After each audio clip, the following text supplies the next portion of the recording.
When my son told me I was nothing without my husband's money at our Christmas dinner, I smiled through the humiliation. Days later, I watched his face shatter as the lawyer read the will that left him with nothing.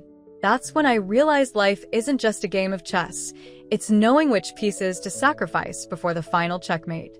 If you're watching this, please subscribe and share your thoughts. Have you ever been underestimated by someone who should have known better? The crystal glasses clinked around our mahogany dining table, catching the light from the chandelier my late husband Thomas had imported from Venice. Christmas dinner was always his favorite. The one time of year, he insisted we gather as a family, no matter how busy everyone claimed to be. This was our first without him. The empty chair at the head of the table, a void no amount of tinsel or cranberry sauce could fill. More wine, mother? My daughter-in-law Cynthia's voice was honeyed, her smile plastic as she held the bottle of Chateau Margaux 1995 over my glass. The same vintage Thomas and I had shared on our 30th anniversary in Paris. Just half, dear. I returned her smile, watching her carefully measured pour. Always half for mother. Never too much that I might enjoy myself. Never so little that they could be called rude. My son William sat opposite me, his father's gold watch glinting on his wrist, a watch Thomas had specifically told me he wanted William to have when the time was right. I'd given it to him the day after the funeral, thinking it might bring him comfort. Now I wondered if it had only fed his sense of entitlement. Excellent turkey, Cynthia, my sister-in-law Margaret commented, her voice deliberately cheerful.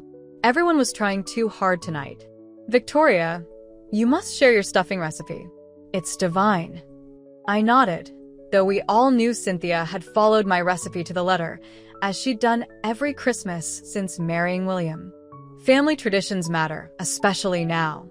Speaking of family traditions, William interrupted, swirling his wine with that affected motion he'd picked up from his business associates. We should discuss the Aspen property. The annual ski trip is coming up, and with Dad gone. His voice trailed off, but his meaning was clear. Thomas's absence meant changes. Changes William assumed he controlled. I thought we agreed no business talk tonight, I said softly, serving my grandson Timothy more mashed potatoes. At 10 years old, he was the spitting image of Thomas, same curious eyes, same dimple in his left cheek. It's hardly business, mother. It's family planning. William's tone had that edge, the one that had been sharpening since Thomas's diagnosis 18 months ago. The property taxes alone are. Your father handled all that. I cut him off gently, but firmly. And I've been managing our affairs since he fell ill. William's laugh was sharp enough to make Timothy look up from his plate. Managing? Mother, signing checks Dad's accountant prepares isn't management. Cynthia placed her hand on his arm, a gesture meant to appear restraining but which I knew was actually encouraging. They'd rehearsed this. I could tell by the gleam in her eyes. What William means, she offered, is that there's no need for you to burden yourself with such complexities. We want you to enjoy your later years. My brother-in-law Charles cleared his throat uncomfortably. Perhaps we could revisit this conversation after the holidays. Why wait? William's voice rose as he reached for his wine again. We're all here now, and frankly, some decisions can't wait for Mother to decide she's ready to face reality. The table fell silent. Even Margaret, who never missed a chance to offer an opinion, became suddenly fascinated with her dinner roll. And what reality is that, William? I asked, keeping my voice steady despite the hammering in my chest. He leaned forward, elbows on the table, something Thomas would have corrected immediately. The reality that Dad built this entire life. The houses, the investments, the company, everything we have exists because of him. And with him gone. Here it came. The thing he'd been dancing around for months. Why are you even here? He asked, loud enough that Timothy stopped eating. You're nothing without Dad's money. The room froze. Forks suspended midair. Eyes darted away from mine. Some in shock, others in uncomfortable agreement. No one spoke. No one defended me. 42 years of marriage. 3 decades of hosting these people for every holiday. Remembering birthdays, organizing family vacations, sitting through William's endless Little League games and school plays. And this was what he saw when he looked at me. Nothing but an inconvenient attachment to his inheritance. I felt the heat rise in my cheeks, but kept my expression neutral. Years of charity galas and corporate dinners had taught me how to mask emotion when necessary. I dabbed the corner of my mouth with my napkin and smiled. The cranberry sauce is particularly good this year, don't you think? I added orange zest. William blinked, thrown by my non-reaction. He'd wanted tears, perhaps, or anger, something to justify his cruelty. Instead, I turned to Timothy and asked about his science project. The conversation lurched forward awkwardly, my dignity intact while William seethed. Only I knew what would happen in 3 hours when we gathered at Thomas's lawyer's office for the reading of the will. Only I knew that Thomas had overheard a similar comment from William 6 months before his death, a remark made in the hospital corridor when they thought Thomas was sleeping. Only I knew that Thomas had called his lawyer the next day. The offices of Harrington and Associates had always intimidated William. He'd told me once, after too many scotches at a company Christmas party, that he felt like a schoolboy being sent to the principal's office whenever he visited. Tonight, he strode in with the confidence of a man who believes he's about to become significantly wealthier. Frederick Harrington had been Thomas's friend for over 40 years. They'd attended Yale together, been in each other's weddings, named their first sons after one another. Frederick knew our family's most intimate secrets, including the ones William thought were buried. "Thank you all for coming," Frederick began once we were seated in the walnut-paneled conference room. As you know, Thomas was very specific about his wishes. He updated his will frequently, with a final revision completed 3 months before his passing. William nodded solemnly, already mentally spending his inheritance. Beside him, Cynthia sat with perfect posture, her camel hair coat still buttoned despite the warmth of the room, always ready to leave if things didn't go her way. "Before I begin the formal reading," Frederick continued, "Thomas left a letter to be read aloud." He removed an envelope from the file, breaking the wax seal that bore our family crest. "My dear family," Frederick read in a voice that somehow channeled Thomas's distinctive cadence. "If you're hearing this, then I've finally lost my battle with this damned cancer. I've never been one for flowery goodbyes, so I'll keep this brief." Timothy wiped tears from his eyes. Margaret dabbed at hers with a monogrammed handkerchief.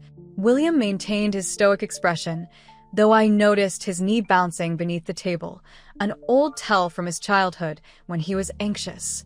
Throughout my life, I've been fortunate in business, but blessed in love.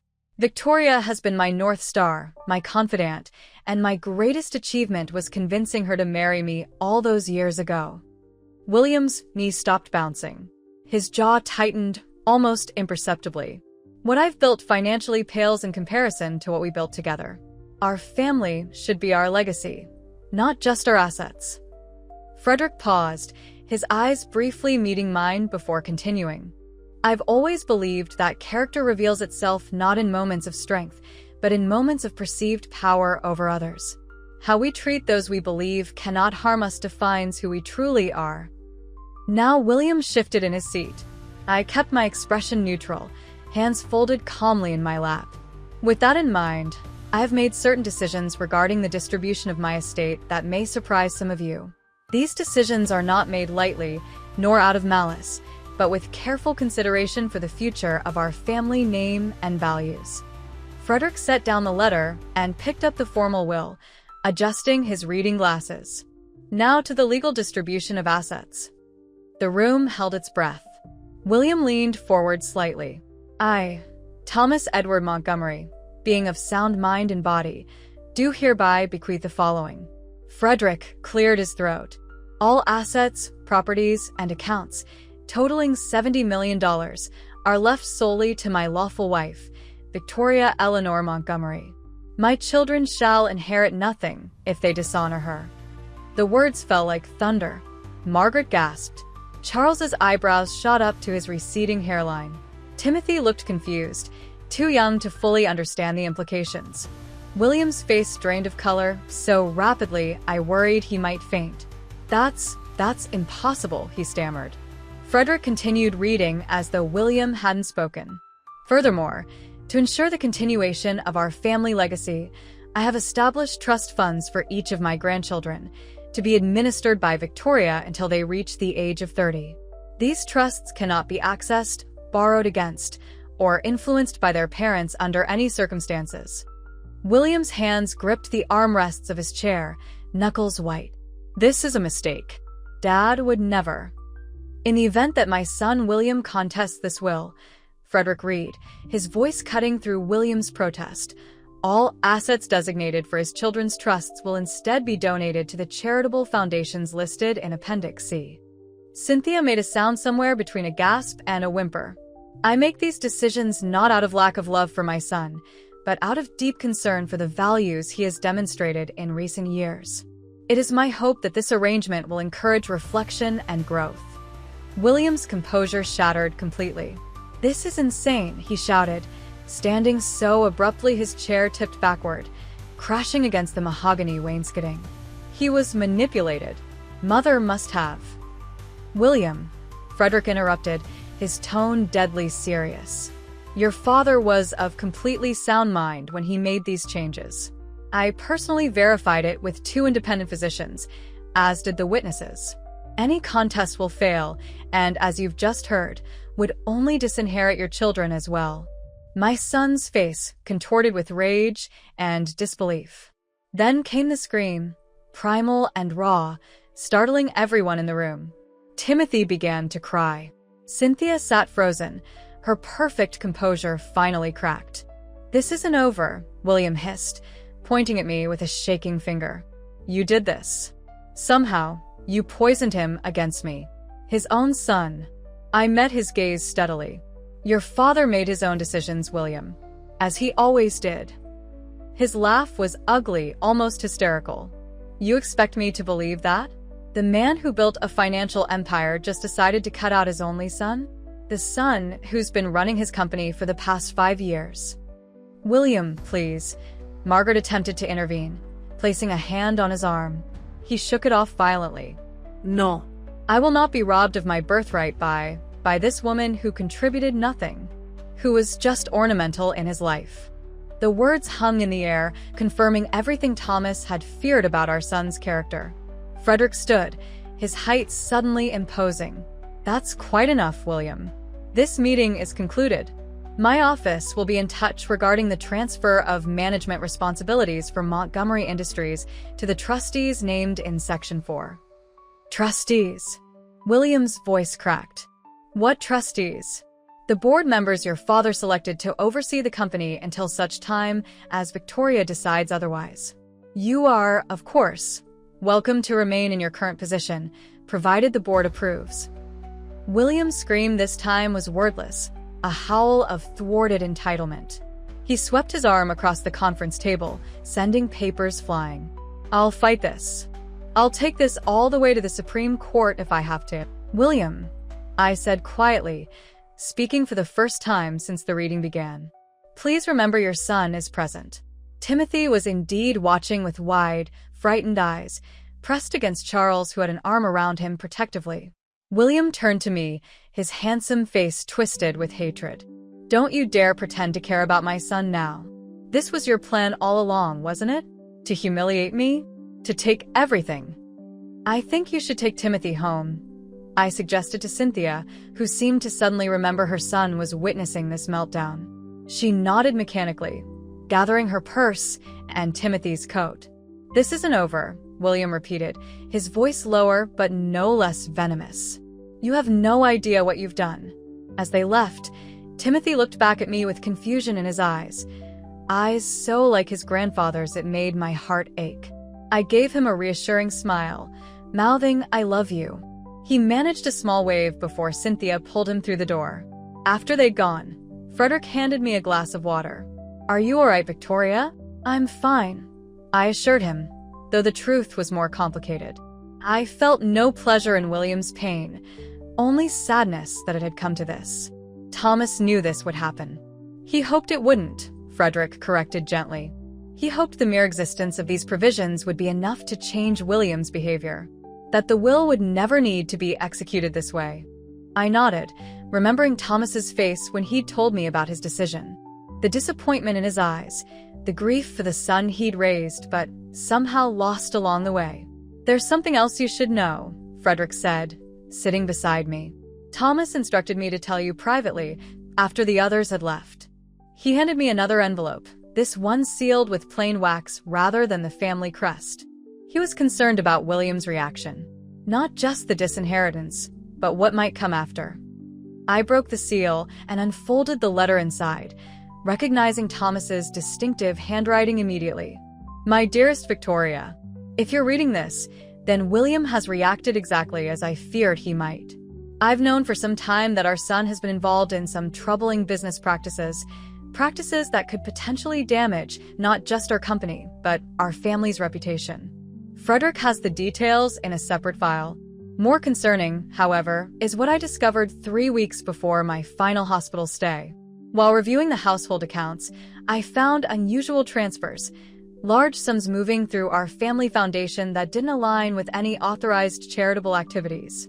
I hired a private investigator discreetly. The evidence suggests William has been laundering money, possibly in connection with some of his newer business associates with questionable backgrounds. I couldn't bear to confront him while knowing my time was short. Perhaps that was cowardice on my part. But I couldn't die with this unresolved and leave you vulnerable. The safe in my study, the one behind the portrait of us in Santorini, contains everything the investigator found, along with account numbers and transaction records. The combination is the date we met, followed by the date we married. Be careful, my love. William may be our son, but I fear desperation will make him dangerous. Frederick knows everything and will help you. All my love, always, Thomas." I folded the letter carefully, my hands steady despite the shock reverberating through me. Money laundering. Our son, the boy I'd nursed through chickenpox and taught to ride a bicycle, involved in criminal activity. Victoria? Frederick's concerned voice pulled me back to the present. "I know this is overwhelming. How long have you known?" I asked. "Thomas confided in me 2 months before he passed. He wanted to protect you from this knowledge for as long as possible." Frederick adjusted his glasses. "The evidence is substantial. If authorities were to investigate Montgomery Industries, it would destroy everything Thomas built. I finished for him. And William would face criminal charges." "Yes." Thomas hoped the will might force William to step back from whatever he's involved in, that the fear of losing everything might be the wake-up call he needs. I gathered my coat and purse, my mind already racing ahead. "I need to see those files in the safe. Tonight." Frederick nodded. "I'll drive you home. And Victoria, I've taken the liberty of arranging security for your property." Thomas was concerned about William's temper. "Thomas always thought of everything," I murmured. "Almost everything," Frederick corrected solemnly. He couldn't have anticipated the depth of William's reaction tonight. I've never seen him like that. As we left the building, snow had begun to fall, fat, heavy flakes that muffled the sounds of the city. Christmas lights twinkled along the avenue, cheerful and oblivious to how my world had just shifted on its axis. I thought of William as a child, building snowmen in our front yard. His laughter when Thomas would lift him onto his shoulders. The pride in his eyes when he graduated from business school. Where had that boy gone? When had money and status consumed his soul so completely? And what would he do now that he believed I had taken everything from him? The house was dark when Frederick's car pulled up to the gate. Usually, Harriet, our housekeeper of 20 years, left lights on in the entryway and kitchen, but tonight the windows were black squares against the limestone facade. "That's unusual," I remarked as Frederick punched in the security code. "Harriet never leaves before turning on the lights." Frederick frowned. Perhaps she forgot. It's been an emotional day for everyone. But as the gates swung open and we drove up the circular driveway, unease settled in my stomach. Thomas had always trusted my intuition, my sixth sense for trouble, he'd called it. Right now, it was screaming. "Frederick, something's wrong." He slowed the car. "Should we call the security company?" Before I could answer, movement caught my eye, a shadow detaching itself from the darker shadows near the garage. A figure running across the lawn toward the back of the property. "Someone's there." I pointed, but the figure had already disappeared around the corner of the house. Frederick reached into his glove compartment and removed a small handgun. At my startled look, he gave a grim smile. Thomas insisted I keep protection after we received threats during the Westlake acquisition. Wait here. Absolutely not. I unbuckled my seatbelt. This is my home.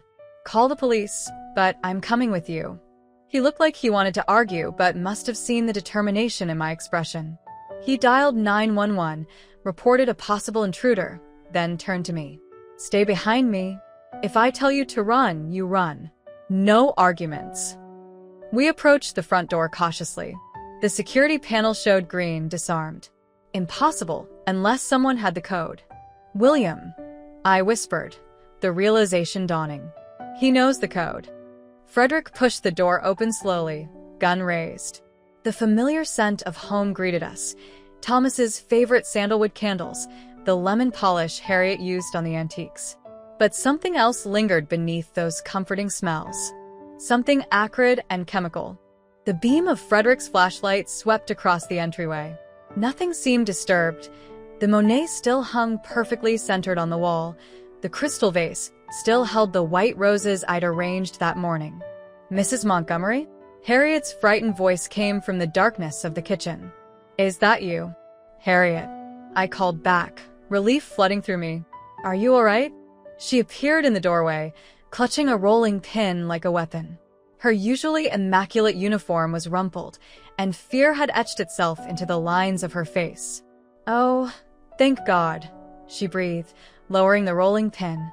I've been hiding in the pantry. He said if I called anyone, he'd come back, and she broke off, trembling. Who, Harriet? Frederick asked, though we all knew the answer. Mr. William, she whispered, as though afraid speaking his name might summon him. He came in about an hour ago. I thought he was coming to visit you, Mrs. Montgomery, but he was different. His eyes. She shuddered. He went straight to Mr. Thomas's study. I heard things breaking. When I tried to see what was happening, he yelled at me to get out. Frederick moved toward the study, motioning for us to stay back. I ignored him, following closely. The door stood ajar, a sliver of darkness beyond. Frederick pushed it open with his foot, sweeping his flashlight and gun together across the room. Destruction greeted us. Thomas's antique desk overturned, books pulled from shelves and thrown across the floor. The crystal decanter of Macallan, Thomas's favorite scotch, shattered, its contents soaking the Persian rug. But most telling of all, the portrait of Thomas and me in Santorini hung askew, and behind it, the safe stood open and empty. He knew, I breathed. Somehow, he knew about the safe. Frederick holstered his gun, pulling out his phone. I'm calling the police again. This is breaking and entering at minimum. That's not all, Harriet said from the doorway, her voice small. Before I hid, I saw him carrying files and a laptop out to his car. And he was talking to himself, saying terrible things. I moved to the safe, running my fingers along the empty interior. Whatever evidence Thomas had collected against William was now in William's possession. Evidence that could potentially incriminate him in serious financial crimes. What else did he take? I asked, surveying the wreckage. Harriet hesitated. I think he went into your bedroom too, Mrs. Montgomery. I heard more noise up there. My bedroom. My sanctuary, since Thomas had moved to a hospital bed in his study during his final months. What could William possibly want from there? I took the stairs two at a time, ignoring Frederick's calls to wait. The master suite door was open, light spilling into the hallway. Unlike the study, nothing appeared disturbed at first glance. The bed still made with military precision, Thomas's robe still draped over the chaise longue where I'd left it that morning. Then I saw it, or rather, didn't see it. The jewelry box on my dressing table stood open, its contents missing. The emerald earrings Thomas had given me on our 25th anniversary. The sapphire pendant from our trip to Ceylon. The diamond tennis bracelet from the birth of our first child, a daughter who had lived only 3 days, a grief William never knew about as he'd come along years later. But worse than the missing jewelry was what I found on my pillow, a single sheet of paper torn from Thomas's monogrammed stationery. William's handwriting, usually so controlled and precise, sprawled across it in jagged letters. "If I can't have what's mine, I'll take what's yours. This is just the beginning, Mother. You taught me an important lesson today about family loyalty. Now I'll teach you one about consequences." The paper trembled in my hand, not from fear, but from a strange, cold clarity that washed over me. In that moment, looking at my son's threats written on his father's stationery, I realized Thomas had been right to worry, but wrong to think William could be saved from himself. The distant wail of police sirens filtered through the windows. Frederick appeared in the doorway, slightly out of breath. "Victoria, the police are almost here. What did you find?" I handed him the note silently. His expression darkened as he read it. "This is a direct threat. We'll get a restraining order immediately." I nodded, but my mind was already elsewhere, cataloging what William had taken, what he might do next, and most importantly, what I needed to do to protect myself and what remained of our family. "Frederick," I said, my voice steadier than I felt, "I need you to call an emergency meeting of the Montgomery Industries Board for tomorrow morning." 8 Uhr morgens. He blinked, surprised. "Victoria, with all due respect, perhaps you should take some time to—" "No." I cut him off firmly.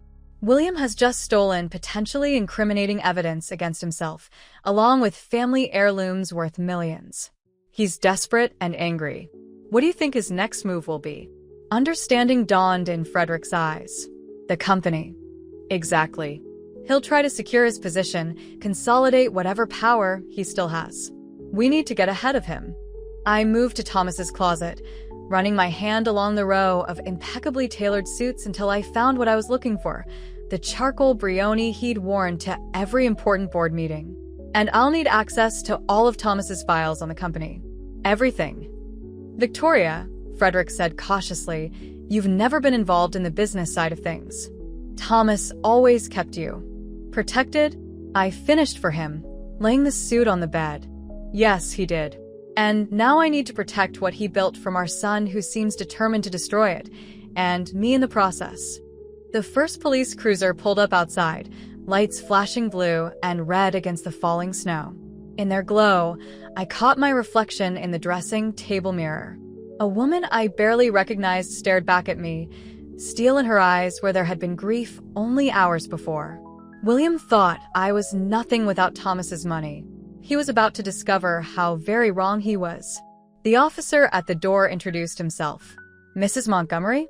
I'm Officer Daniels. We received reports of a break-in." "Yes," I replied, straightening my shoulders. "My son has stolen from me, threatened me, and is likely destroying evidence of financial crimes as we speak. And I'd like to press charges." As the words left my mouth, my phone vibrated with an incoming text. Unknown number, but I knew immediately who it was from.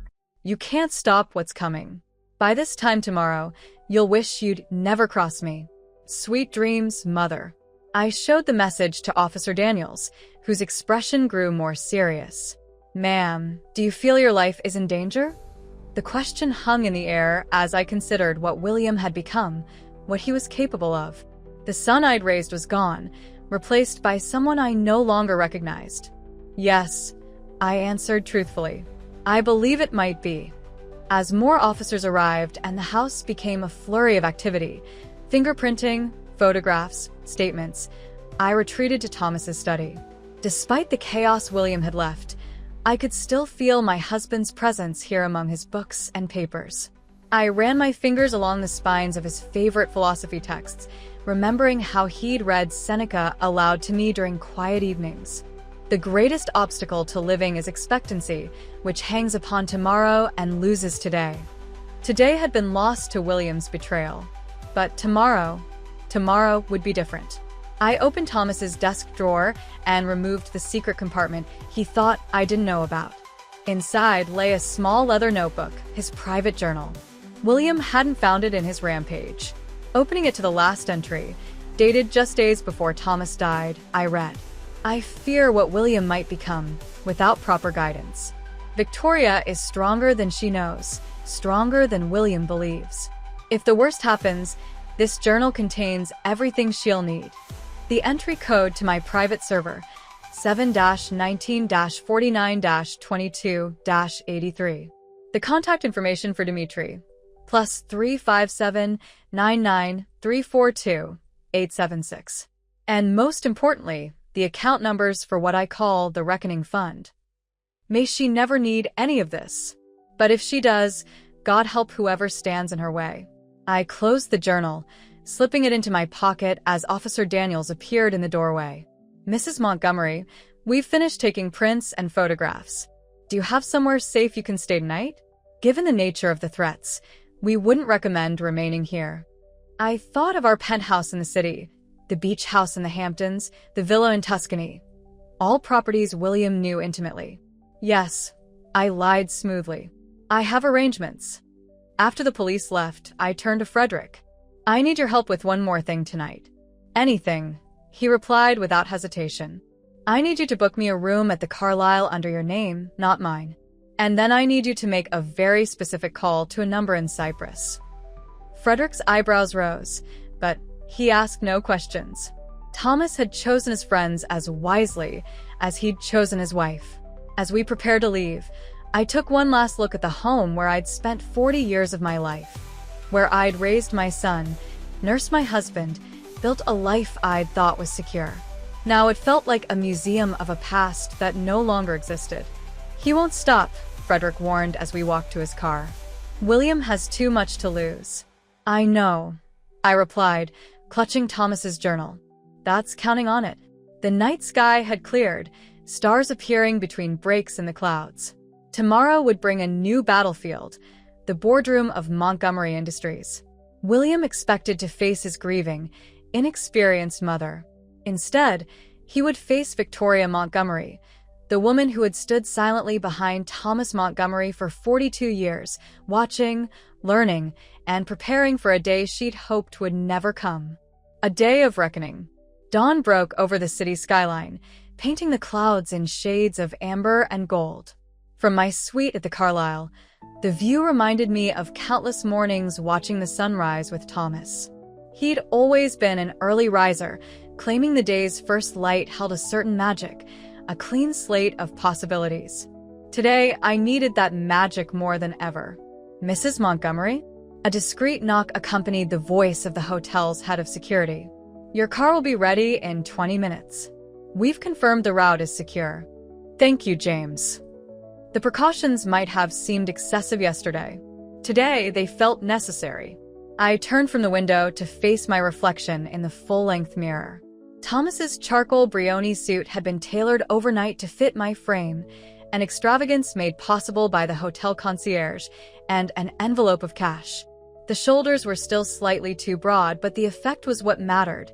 Power, authority, continuity. My phone buzzed with a text from Frederick. Board assembled. William arrived 15 minutes ago. He's brought Chambers with him. Jeffrey Chambers, William's closest ally on the board and Thomas's most vocal critic during the final years of his leadership. The alliance was unsurprising but concerning. If William had already rallied support, I typed back, proceed as planned. I'll be there at 8 sharp. In the bathroom, I applied my makeup with surgical precision, not the soft, subtle palette I'd worn as Thomas's wife, but something bolder. War paint, my mother would have called it.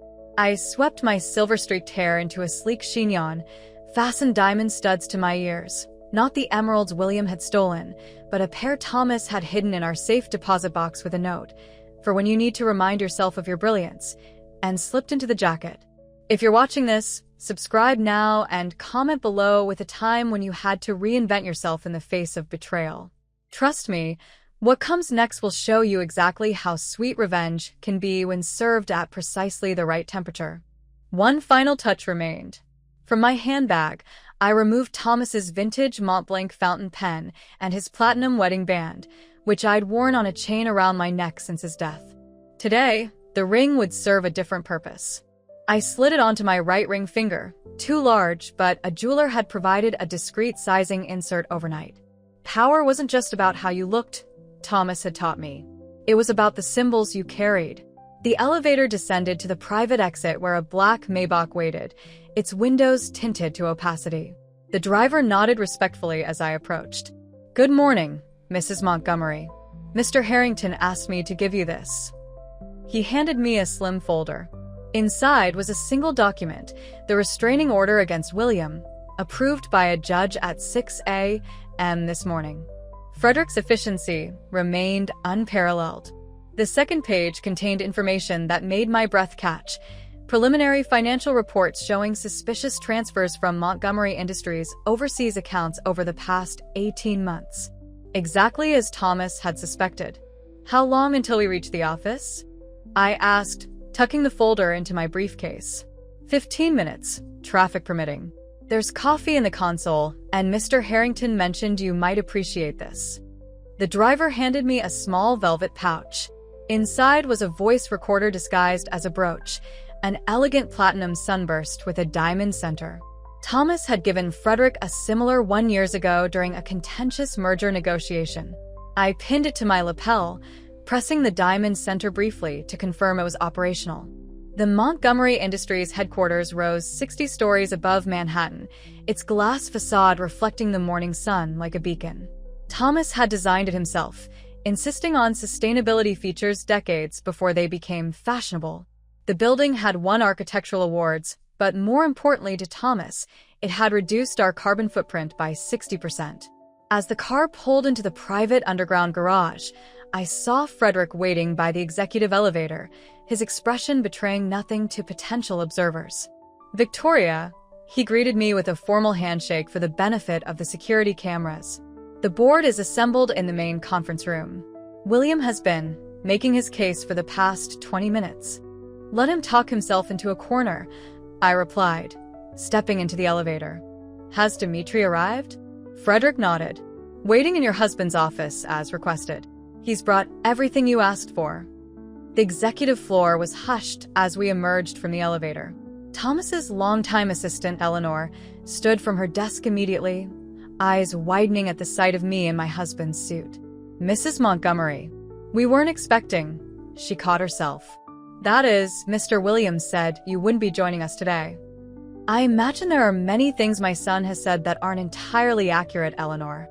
I smiled to soften the words. "Is the board still in session?" "Yes, ma'am. Mr. William has called for a vote of confidence in his leadership." Perfect timing. I nodded to Frederick, who moved ahead to open the boardroom doors. The Montgomery Industries boardroom had always reminded me of a theater, Thomas's intentional design.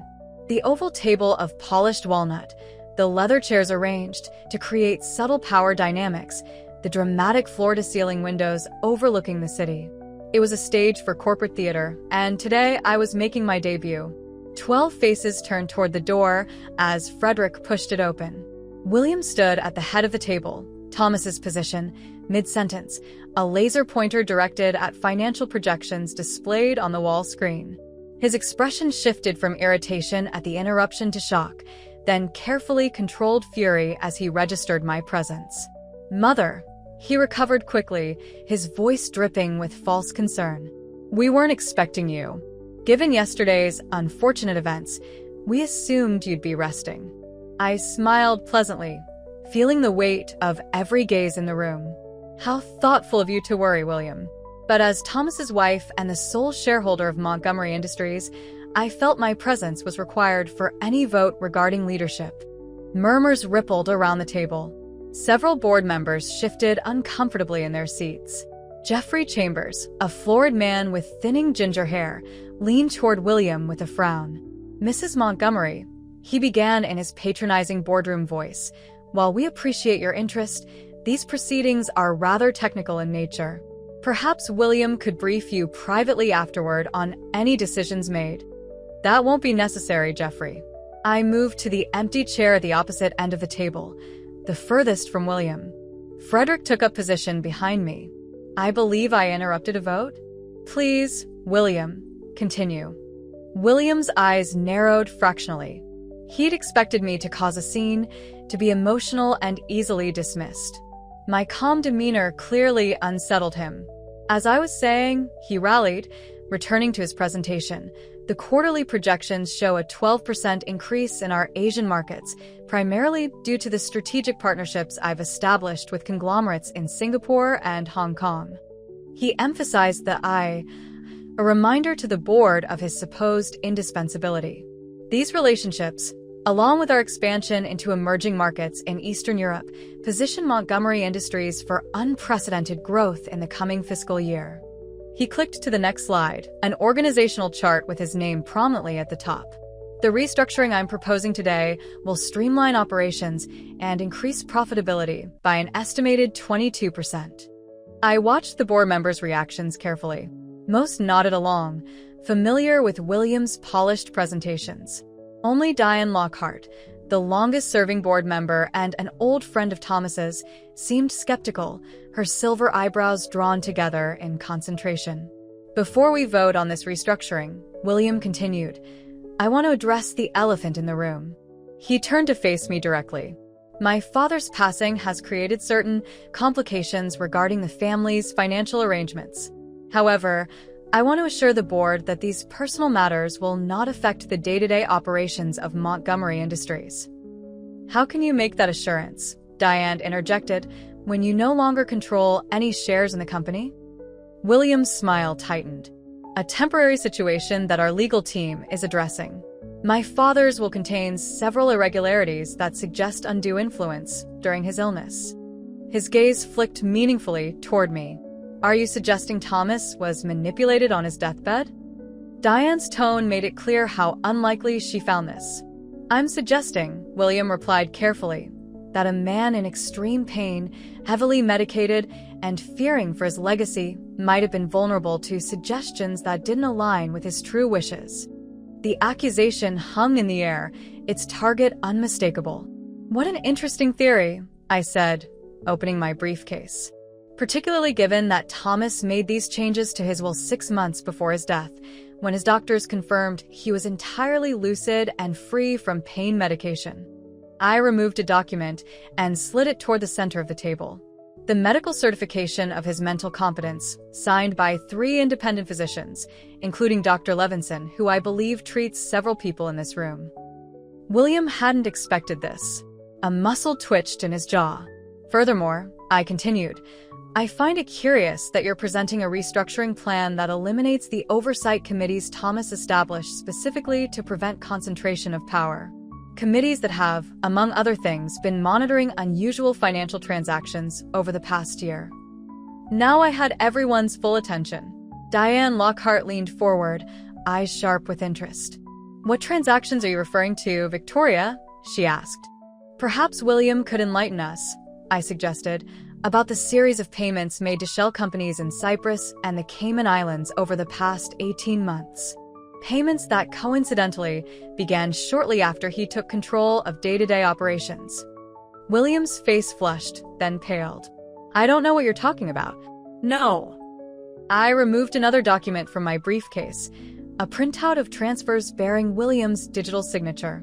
These transfers, totaling just over $22 million, weren't authorized by any oversight committee. They don't appear in any quarterly reports, yet they originated from our accounts. The room had gone completely silent. Even Jeffrey Chambers looked stunned. This is absurd, William sputtered. I've never seen these transfers. This is clearly some kind of forgery. I finished for him. That would be concerning, given that each transfer required biometric confirmation through our security protocols. Unless someone has been impersonating your fingerprints and retinal scans for over a year, these authorizations came from you, William. I turned to the board members, whose expressions ranged from confusion to alarm. I understand this is shocking. It was to me as well when Thomas discovered these discrepancies shortly before his death. William slammed his hand on the table. This is a fabrication. A desperate attempt to discredit me because she can't stand that Dad built this company with me, not her. William, Diane Lockhart's voice cut through his outburst like a scalpel. Are you denying these transfers occurred? He took a deep breath, visibly collecting himself. I'm saying that if such transfers exist, they were part of legitimate business operations that may have been improperly documented due to confidentiality concerns. Nothing more sinister than that. Improperly documented transfers of $22 million? Diane raised an eyebrow. To companies that don't appear to exist except on paper? The companies exist, William insisted. They're investment vehicles for ventures too preliminary to announce publicly. Standard practice in explorative acquisitions. I had to admire his quick thinking. It was almost plausible. Then you won't mind if we examine these investment vehicles more closely, I suggested. I've taken the liberty of inviting someone who can help us understand exactly where this money went. On cue, Frederick opened the boardroom door. A tall man with salt and pepper hair and a precisely trimmed beard entered, carrying a leather portfolio. Dmitry Nikolov had worked with Thomas for decades as a financial investigator, officially for corporate due diligence, unofficially for matters requiring absolute discretion. William's face drained of all color. What is he doing here? Mr. Nikolov has been conducting an investigation at Thomas's request for the past 3 months, I explained calmly. Perhaps you'd like to share your preliminary findings, Dmitry? Dmitry nodded, his accent faintly European as he addressed the board. I tracked the transfers mentioned by Mrs. Montgomery to their ultimate destinations. The funds were routed through 17 different entities before landing in private accounts in Zurich, Moscow, and Dubai. He opened his portfolio and distributed documents to each board member. These accounts belong to individuals associated with Sokolov Investments, a group with documented ties to money laundering operations for several criminal organizations in Eastern Europe. The silence in the room was deafening. Jeffrey Chambers was the first to recover, his voice strained. These are very serious allegations that require substantial proof beyond paper trails that could be manipulated. I agree, Dmitry nodded. Which is why I've also brought the recorded conversations between Mr. Montgomery and Alexei Sokolov, discussing the percentage Mr. Montgomery would receive for facilitating these transactions through Montgomery Industries' legitimate banking channels. William stood so abruptly his chair toppled backward. This is a setup. She's trying to frame me because she can't stand that Dad loved me more, that he built this company for me. His composure had completely shattered. The polished executive was gone, replaced by a snarling, desperate man. William, I said quietly, please sit down. You're embarrassing yourself. You're nothing, he shouted, pointing at me with a shaking finger. Nothing but Dad's trophy wife who got lucky. You think you can walk in here in a suit and take what's mine? I built this. Frederick stepped forward, but I raised a hand to stop him. The board members watched in stunned silence as William continued his tirade. I sacrificed everything for this company while you arranged flowers and hosted dinner parties. Dad would still be alive if he hadn't been so stressed about every little ethical concern you put in his head. His words echoed in the silent room. Some board members looked down at the table, uncomfortable witnessing such a personal attack. Others watched with the horrified fascination of spectators at a car crash. I waited until his breathing slowed, until the flush in his cheeks began to recede. Then I spoke, my voice soft but carrying to every corner of the room. Are you finished, William? He glared at me, chest still heaving. Good, because now I'd like to speak. I stood, smoothing Thomas's jacket as I rose. I came here today not just as Thomas's widow, or even as the controlling shareholder of Montgomery Industries. I came as someone who has watched this company grow from an idea sketched on our kitchen table to the global enterprise it is today. I moved around the table slowly, maintaining eye contact with each board member as I passed. Thomas built this company on principles that extended far beyond profit margins. Integrity, innovation, community impact. These weren't just marketing slogans to him. They were the foundation of everything Montgomery Industries represents. I stopped directly across from William, whose eyes burned with hatred. As for my contributions, you're right, William. I didn't negotiate mergers or develop product lines. I created the Montgomery Foundation, which has provided educational opportunities to over 15,000 underprivileged children. I established the ethics guidelines that have made this company a case study at Harvard Business School. And yes, I hosted dinner parties, where I cultivated relationships with global leaders who later became our most valuable partners. Diane Lockhart nodded almost imperceptibly, a hint of approval in her eyes. But more importantly, I continued, I supported your father through every challenge this company faced.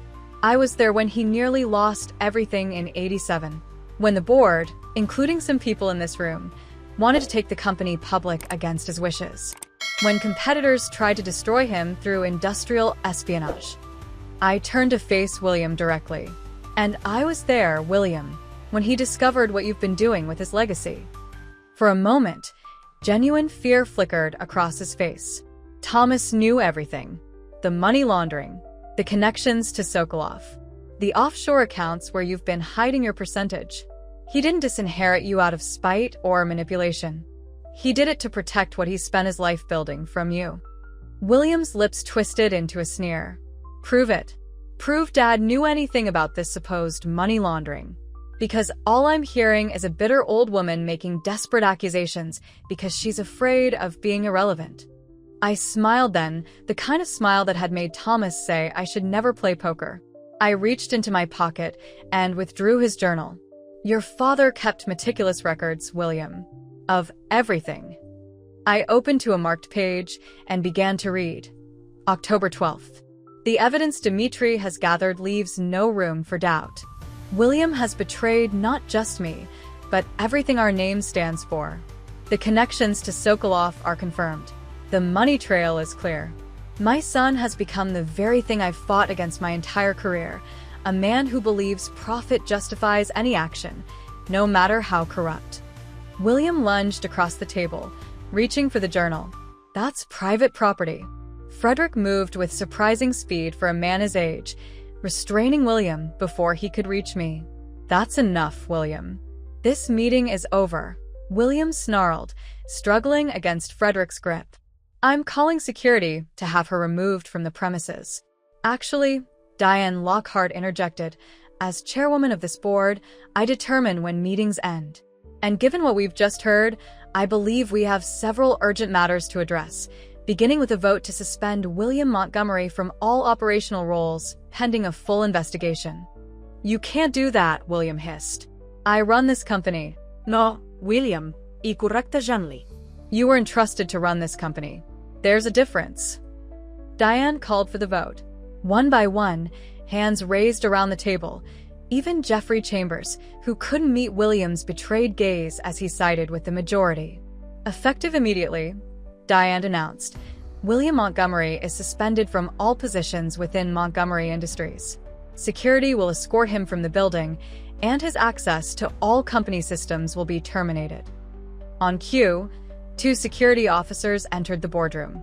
William stared at them in disbelief, then at the faces around the table, people who had been nodding along with his presentation just 30 minutes earlier. This isn't over, he promised, his voice low and dangerous as the security personnel approached. You think you've won? You have no idea what's coming. I met his gaze steadily. Actually, I do. The FBI has been briefed on the evidence we've gathered. They're waiting to speak with you downstairs. His face contorted with rage. For a moment, I thought he might physically attack me, but Frederick and the security officers moved between us. You betrayed me, he spat as they began to lead him away. Your own son. No, William, I rapplie souffle. You betrayed yourself. As the doors closed behind him, the boardroom erupted in urgent conversation. Questions flew from all directions about the extent of William's activities, the company's potential liability, the impact on shareholders. Diane Lockhart rapped her knuckles on the table for order. We need to address these issues systematically. But first, she turned to me. Victoria, in light of these extraordinary circumstances, what are your intentions regarding leadership of Montgomery Industries? All eyes turned to me. They expected me to name an interim CEO, perhaps Frederick or one of the senior executives Thomas had mentored. Instead, I returned to my seat at the end of the table and placed Thomas's fountain pen before me like a scepter. I intend to assume the role myself. The stunned silence that followed was broken by Jeffrey Chambers' incredulous laugh. You run Montgomery Industries? With all due respect, Mrs. Montgomery, this is a global corporation with complex operations across 6 continents. It requires someone with significant business experience And what, Jeffrey? I interrupted. A business degree? 40 years of watching Thomas build this company doesn't qualify? My work with the Montgomery Foundation managing a 9-figure endowment doesn't count as business experience? I leaned forward, meeting his gaze directly. Or is it simply that you cannot imagine a 70-year-old woman being capable of leading this company? He flushed but didn't back down. This isn't about your age or gender. It's about qualified leadership during a crisis.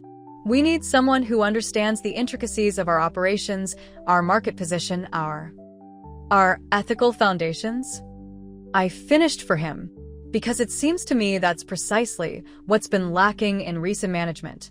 Perhaps if there had been more emphasis on those intricacies and less on quarterly profits, we wouldn't be facing a federal investigation. Diane Lockhart cleared her throat. I believe what Jeffrey is trying to say, Victoria, is that this transition requires careful consideration. The board would need assurances about your vision, your management approach. My vision is simple, I stated. Return Montgomery Industries to the principles on which Thomas built it. Transparency, innovation, ethical leadership. As for my management approach, I intend to work closely with this board and the executive team Thomas assembled before William began replacing them with his own allies. I turned to Frederick. Mr. Harrington has prepared a comprehensive transition plan, including the reinstatement of key personnel and the establishment of an ethics oversight committee with direct reporting to the board. Frederick distributed folders containing the plan to each member. I watched their expressions as they skimmed the contents, surprise giving way to reluctant admiration at the thoroughness of the proposal. "You've been planning this," Jeffrey accused, looking up from the document. "No," I corrected him. "Thomas was. These are his contingency plans, developed when he first became suspicious of William's activities. I'm simply implementing them." Diane studied me thoughtfully. This would be unprecedented. "So, is having the son of our founder investigated for money laundering?" I pointed out. "Unprecedented times call for unprecedented measures." The debate continued for another hour. Questions were raised about my stamina, my technical knowledge, my ability to face the media scrutiny that would inevitably follow. I answered each concern directly, neither defensive nor apologetic. Finally, Diane called for a preliminary vote, not to confirm me as CEO, but to approve a 3-month interim period during which I would lead the company with the board's close supervision. One by one, hands raised around the table. Even Jeffrey Chambers, after a long moment of internal struggle, raised his reluctantly. "Then it's settled," Diane announced. "Victoria Montgomery will serve as interim CEO for 3 months, after which the board will evaluate the arrangement and vote on permanent leadership." As the meeting adjourned, board members filed out, some offering congratulations, others clearly reserving judgment. Frederick remained behind, waiting until we were alone to speak. "That was masterfully done," he said, genuine admiration in his voice. "Thomas would have been proud. Thomas would have been heartbroken about William." I corrected him, the weight of the morning's events finally settling on my shoulders. "As am I." Frederick nodded solemnly. "The FBI agents are waiting in the security office. They'll want to interview you about what you knew and when." "I'll speak with them, of course." I gathered Thomas's journal and the documents I'd presented. But first, I need a moment in Thomas's office. The executive office at the end of the corridor had remained untouched since Thomas's last day there 6 months earlier.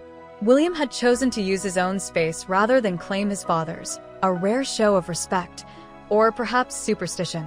I opened the heavy wooden door to find the room exactly as Thomas had left it.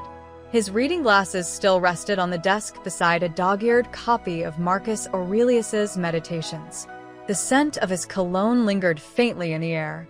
Moving to the wall of windows overlooking the city, I watched tiny figures moving along the streets below, each absorbed in their own dramas, unaware of the seismic shift that had just occurred 60 stories above them. My reflection in the glass looked almost ghostly, Thomas's suit hanging slightly too large on my frame, my face pale with exhaustion beneath the carefully applied makeup. For a moment, doubt crept in.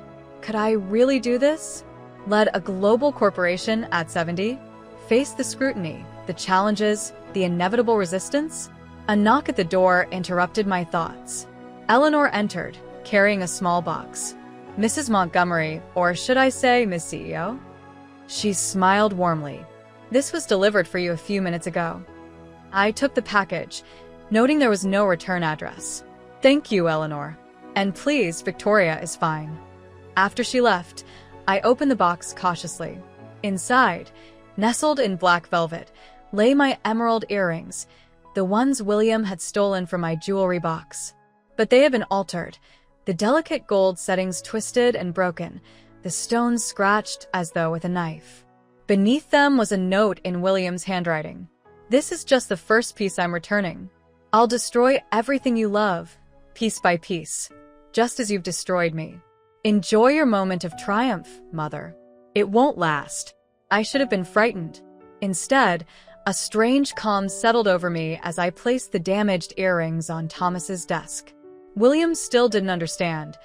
He thought this was about possessions, about power, about winning. He couldn't see that I'd already lost what mattered most, the son I'd raised, the man I'd thought he was. My phone buzzed with a text from Frederick. FBI ready when you are. Also, press gathering in the lobby. Word is spreading. Before I could respond, the office phone rang, Thomas's private line that bypassed Eleanor's desk. Few people had this number. I hesitated before answering. Victoria Montgomery. Mrs. Montgomery. The voice was unfamiliar, heavily accented. I understand you've taken an interest in my business arrangements with your son. A chill ran down my spine. Mr. Sokoloff, I presume? Very good. He sounded amused. I thought we should speak directly, now that you've assumed control of your husband's company. Ex-husband, I corrected automatically, the lie coming easily. Let him think Thomas and I had been divorced. Vulnerability was not something to show a man like Sokoloff. Interesting. I could hear his smile. William described you quite differently. A grieving widow, sentimental, easily manipulated.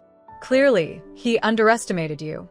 A common mistake, I replied, keeping my voice even. One I believe you're making as well, if you think this call will intimidate me. He laughed, a surprisingly warm sound from a man who trafficked in human misery. On the contrary, Mrs. Montgomery, I'm calling to propose a mutually beneficial arrangement. I'm not interested in arrangements with criminals, Mr. Sokoloff. Criminal is such a subjective term, he mused. One could argue that many corporate practices exist in gray areas of legality. Your late husband understood this pragmatism. My hand tightened on the receiver. Thomas would never. No. Sokoloff interrupted. Then how do you explain his signature on the original agreements establishing our relationship? Agreements dating back nearly 5 years, long before your son assumed operational control? The floor seemed to shift beneath me. You're lying. Am I? Check the safe behind the Monet in your husband's office. The combination is your wedding date, I believe. Inside, you'll find the documentation I'm referring to. Thomas was many things, Mrs. Montgomery, but a saint was not among them. My eyes moved involuntarily to the Monet landscape hanging on the office wall, a painting I'd always assumed was chosen for its beauty, not to conceal a safe I never knew existed.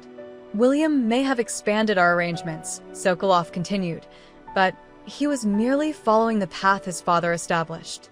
The question now is whether you wish to continue this profitable relationship or create unnecessary complications for everyone involved. I need to verify what you're claiming, I said, fighting to keep my voice steady. Of course. His tone was reasonable, almost kind. Review the documents. Consider the implications, not just for your company's future, but for your husband's legacy. The world sees Thomas Montgomery as a visionary philanthropist.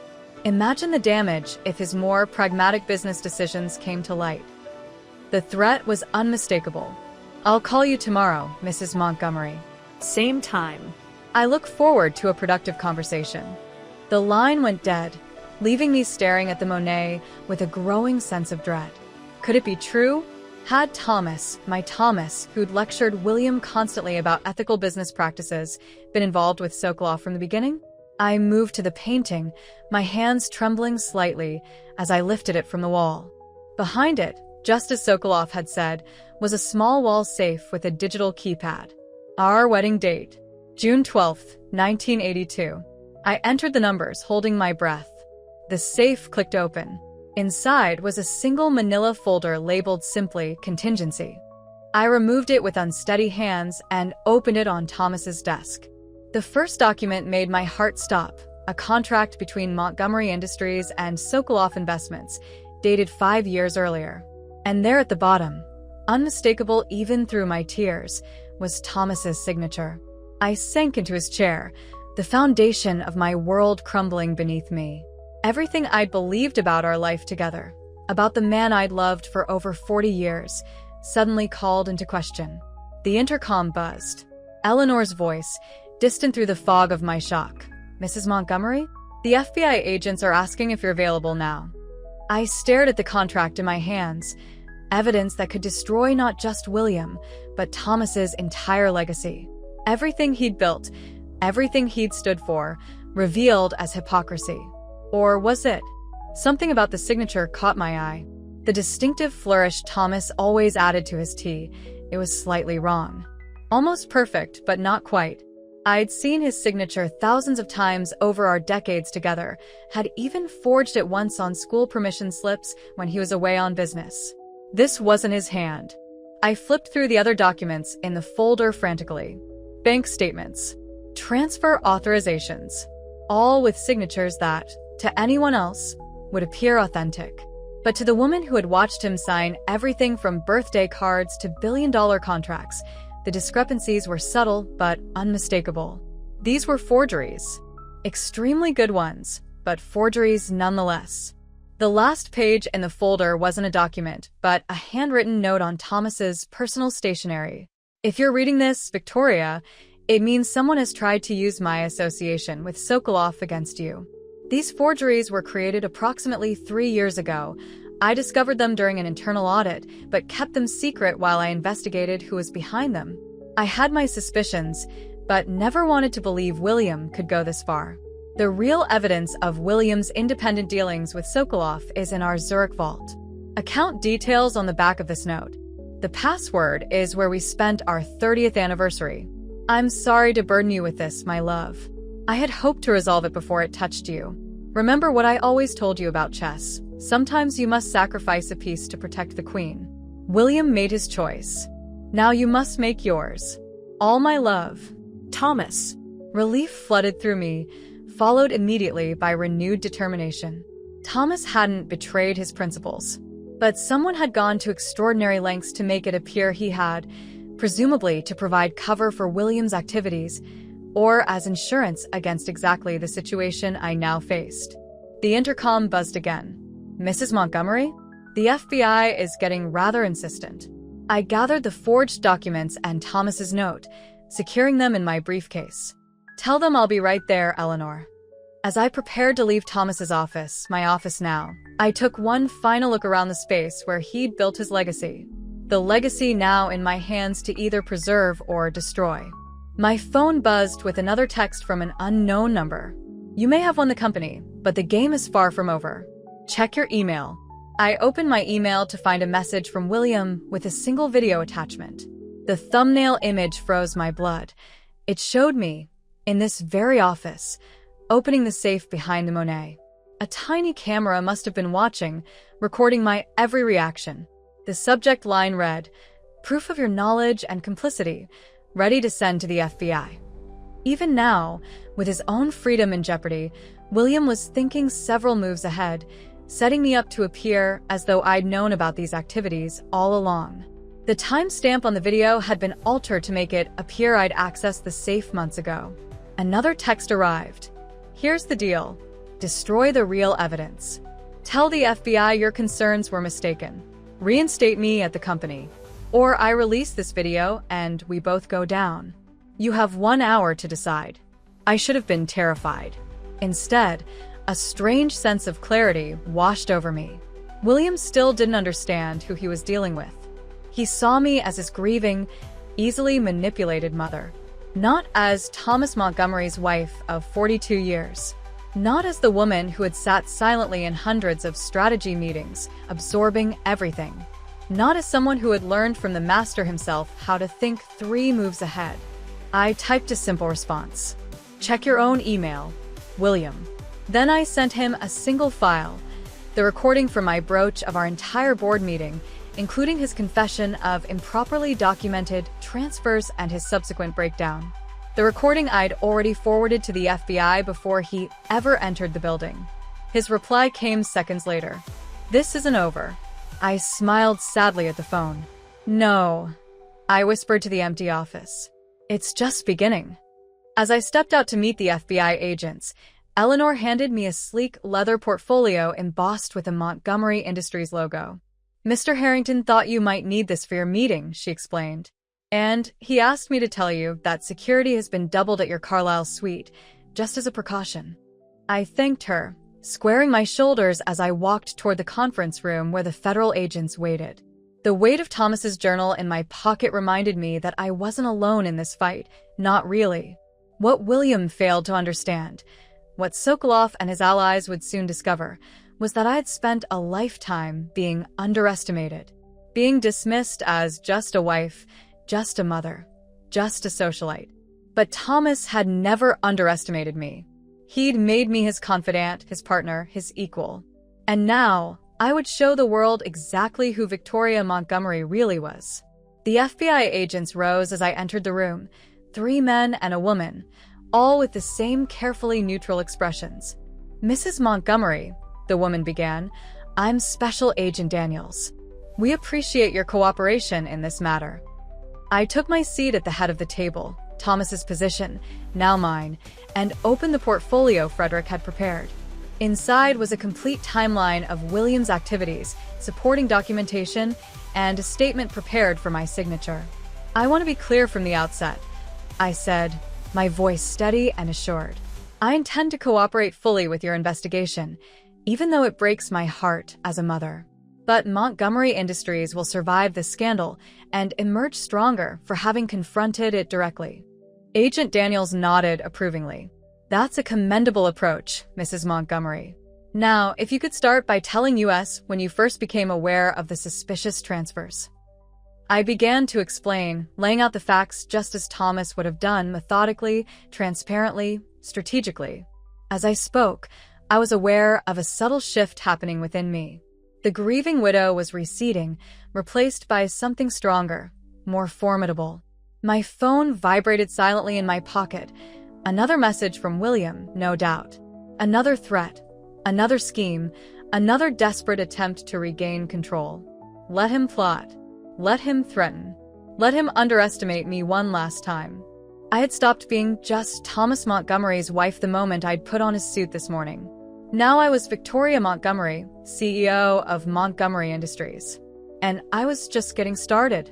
As the meeting with the FBI continued, my phone kept buzzing with messages from unfamiliar numbers. William using burner phones, most likely. I ignored them all, focusing on establishing myself as a cooperative witness rather than a potential suspect. Hours later, as I was finally preparing to leave, Agent Daniels pulled me aside. Mrs. Montgomery, I feel I should warn you. Your son made bail 20 minutes ago. I blinked in surprise. Already? How is that possible? He had help. Expensive help. Her expression was professionally blank, but her eyes conveyed concern. A man matching Alexei Sokolov's description was seen at the courthouse. The judge who granted bail has received significant campaign contributions from shell companies we believe are connected to Sokolov's organization. The implications were clear. William had powerful allies who could manipulate even the justice system. Thank you for telling me, I said, tightening my grip on my briefcase. We can arrange protection if you're concerned for your safety. I considered the offer. FBI protection would provide security, but it would also broadcast weakness, suggesting to the board, to the company, to the world that I was afraid, that I wasn't in control. That won't be necessary, I decided. I have private security arrangements. Agent Daniels looked skeptical but nodded. We'll be in touch soon regarding next steps in the investigation. As I rode the elevator down to the lobby, Eleanor's voice came through the intercom. Mrs. Montgomery, there's a situation developing outside. The press has gathered. Someone tipped them off about William's arrest and your appointment as CEO. Perfect. Just what I needed after the day's events. A media gauntlet. How many? I asked. At least 20 outlets. Mr. Harrington suggests using the private exit, but what, Eleanor? She hesitated. Mr. Harrington also mentioned that perception matters right now. For the company's stability. She was right, of course. Sneaking out the back would project fear, uncertainty. The new CEO of Montgomery Industries couldn't afford to appear either. Tell security I'll be exiting through the main lobby, I instructed. And Eleanor, have my car brought around to the front, not the garage. The elevator doors opened onto the soaring marble lobby of Montgomery Tower. Through the glass facade, I could see the press assembled on the sidewalk, cameras, microphones, reporters checking their hair and phone cameras before going live.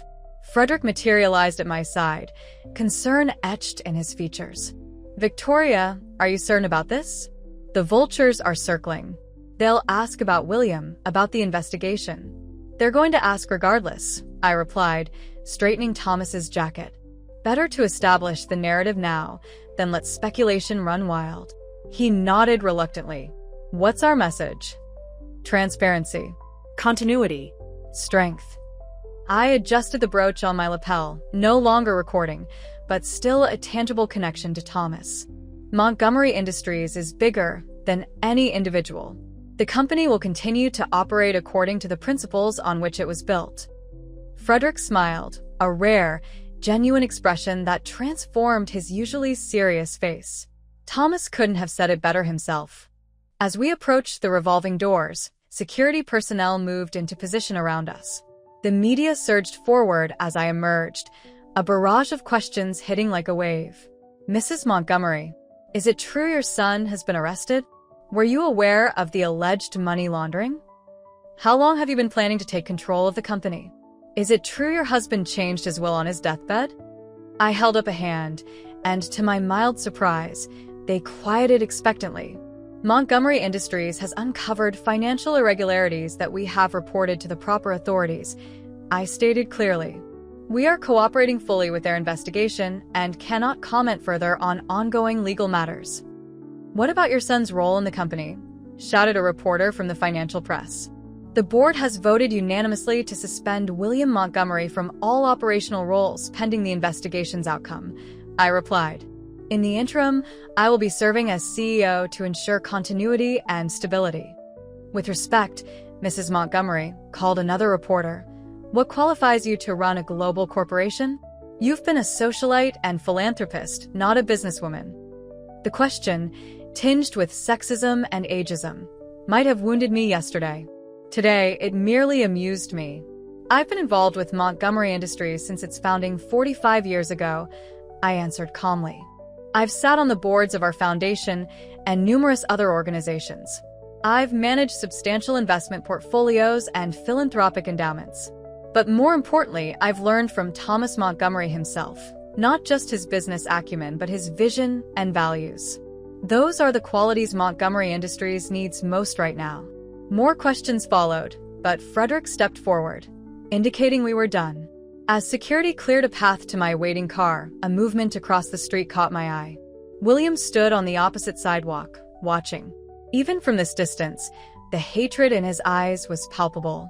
Beside him, partially obscured by a newspaper, stood a man I recognized from photographs in Thomas's files, Alexei Sokolov himself. Our eyes met briefly before my security detail ushered me into the car. The message in that glance was unmistakable. This confrontation was far from over. As the car pulled away from the curb, my phone buzzed with a new text. You've declared war, Mother. Don't expect any mercy, just because we share blood. Tomorrow, you'll understand exactly who you're dealing with. I stared at the message, a chill settling in my bones despite the car's warmth. Whatever William was planning, it would be calculated to hurt me personally as well as professionally. He knew my vulnerabilities, my history, my secrets. But he had forgotten one crucial detail. I knew his too. The car turned onto Park Avenue, passing the elegant limestone buildings where we'd attended countless charity galas and dinner parties over the decades. Streets where I'd once walked as Mrs. Thomas Montgomery now viewed me as a power in my own right. My phone rang, Diane Lockhart's name appearing on the screen. "Victoria," she began without preamble when I answered. "We have a situation. William has apparently contacted several major clients directly, claiming he was framed and that the company is in chaos under your leadership." I closed my eyes briefly, unsurprised but disappointed. "Which clients?" "Matsuhara in Tokyo, Al Rawi Group in Dubai, and Brandenburg Tech in Berlin. They're threatening to pull contracts worth over $2 billion collectively." Thomas's voice echoed in my memory. "In business, anticipate your opponent's move, then be 3 steps ahead when they make it. Call an emergency meeting of the senior sales team," I instructed. "I'll join remotely from the car. And Diane? Have Eleanor send me the files on the personal interests of the key decision-makers at each of those companies." "Personal interests?" Diane sounded confused. Thomas always said business wasn't just about contracts and numbers. It was about understanding people, what they value, what they fear, what they hope for beyond profit margins. 20 minutes later, as the car navigated through midtown traffic, I was deep in conversation with our global sales directors. They had been prepared for damage control, offering reassurances, perhaps financial incentives to maintain the relationships. Instead, I outlined a different approach. Mr. Matsuhara's daughter is completing her doctorate in marine biology, focusing on coral reef preservation, I noted, reviewing the file Eleanor had sent. The Montgomery Foundation established a research center in Okinawa 3 years ago studying exactly that. Arrange for her to visit as our guest. Offer research funding. The Tokyo team director looked startled. "That's unusually personal, Mrs. Montgomery." "It's human," I corrected. "Mr. Matsuhara isn't just a CEO, he's a father who's incredibly proud of his daughter's work. Show him we understand what truly matters to him beyond quarterly returns." For Al Rawi Group, I suggested leveraging their chairman's interest in sustainable architecture, a passion project Montgomery Industries had supported through our materials science division. For Brandenburg Tech, I recommended connecting their founder with our renewable energy researchers, addressing his well-documented concerns about climate change. "These aren't bribes," I emphasized, seeing uncertainty in some faces on the video call. "They're genuine connections based on shared values. That's always been the Montgomery way. We just lost sight of it recently." By the time we reached the Carlisle, the calls had been made, the approaches set in motion. Early feedback was cautiously positive, the clients surprised by the personal touch from the new CEO they'd expected to be a figurehead at best. As security escorted me through the hotel's discreet side entrance, Frederick called with an update.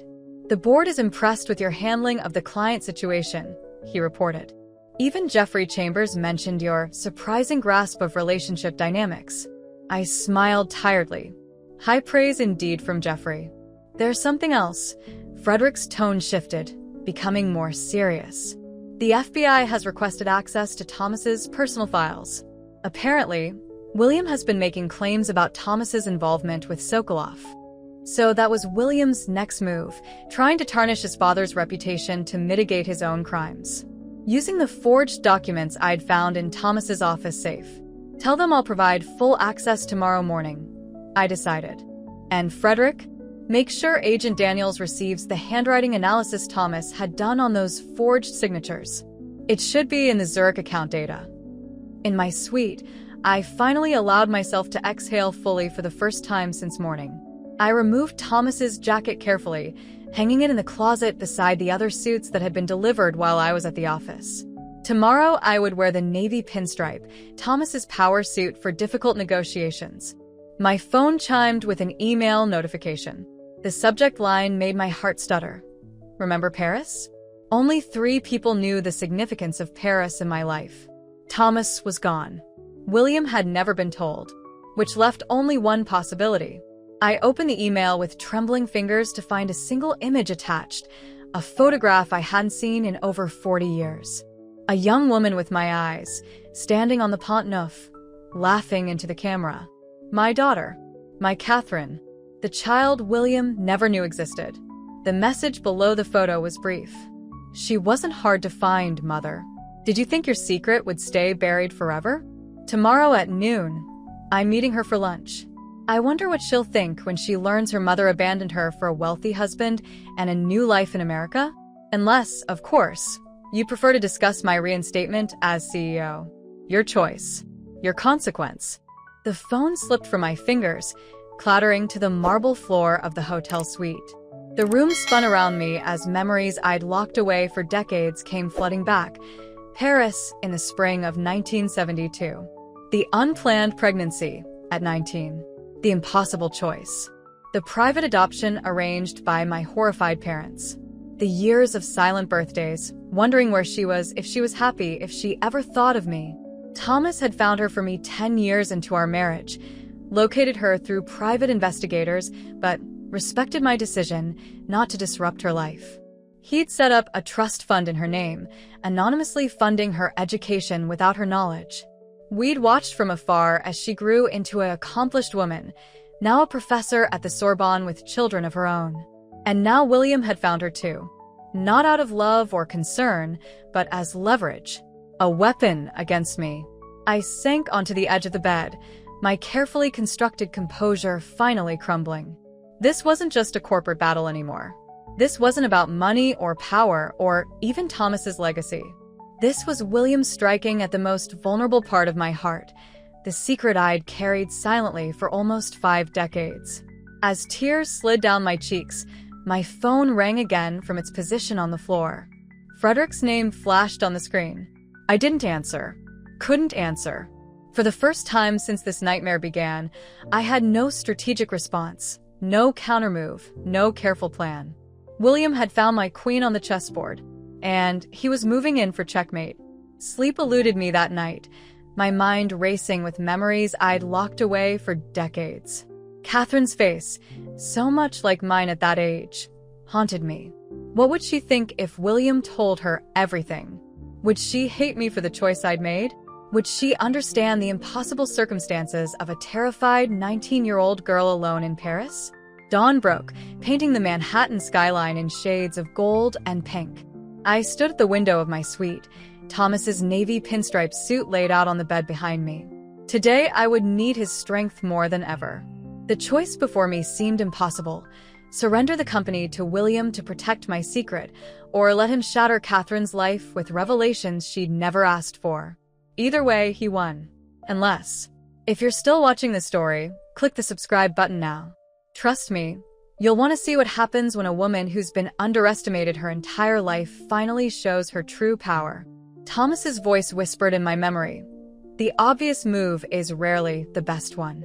Look beyond the immediate threat.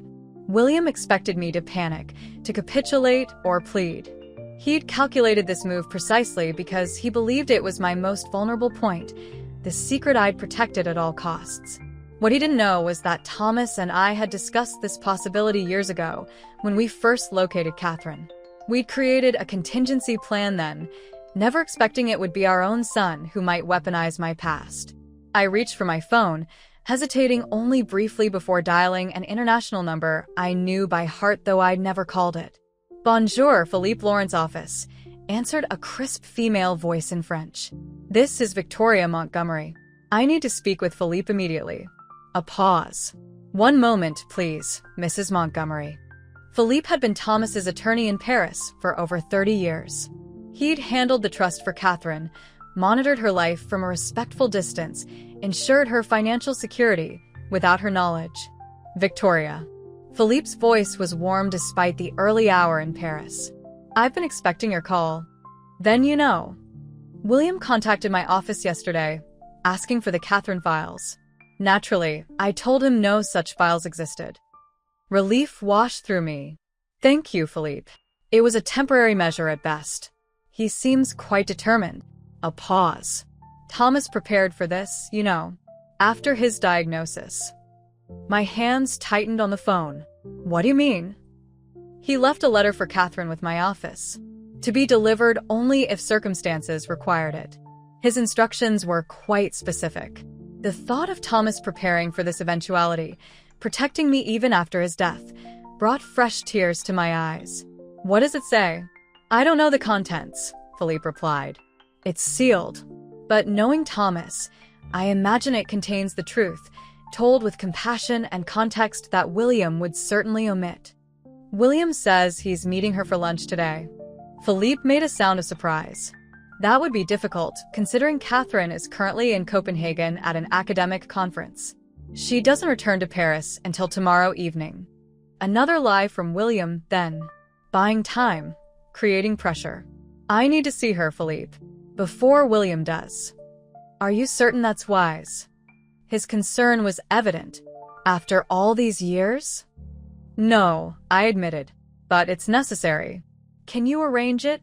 "I can reach out to her department at the Sorbonne, perhaps suggest a meeting regarding a potential donation from the Montgomery Foundation." He paused. "What will you tell her?" "The truth." My voice steadied with resolve. "All of it, before William can twist it into something ugly." After arranging to fly to Copenhagen that evening, I turned my attention to the immediate crisis at Montgomery Industries.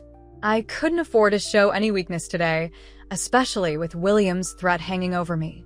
I dressed methodically in Thomas's navy suit, the alterations completed overnight making it fit perfectly now. In the mirror, I barely recognized myself. The transformation from grieving widow to corporate leader, nearly complete. My phone buzzed with a text from Frederick. Emergency board meeting called for 10 a.m. Jeffrey Chambers leading the charge. So William was moving on multiple fronts, using Chambers to undermine my position while simultaneously threatening me personally. Clever. I typed back, "I'll be there." Prepare the quarterly projections and the succession protocols Thomas established. The succession protocols were Thomas's detailed plans for leadership transition, documents William had dismissed as sentimental paperwork, but which clearly established the board's limited authority to remove a Montgomery from leadership without supermajority approval. As I prepared to leave for the office, another message arrived, from William this time. "Ticking clock, Mother. Catherine is looking forward to meeting her long-lost brother.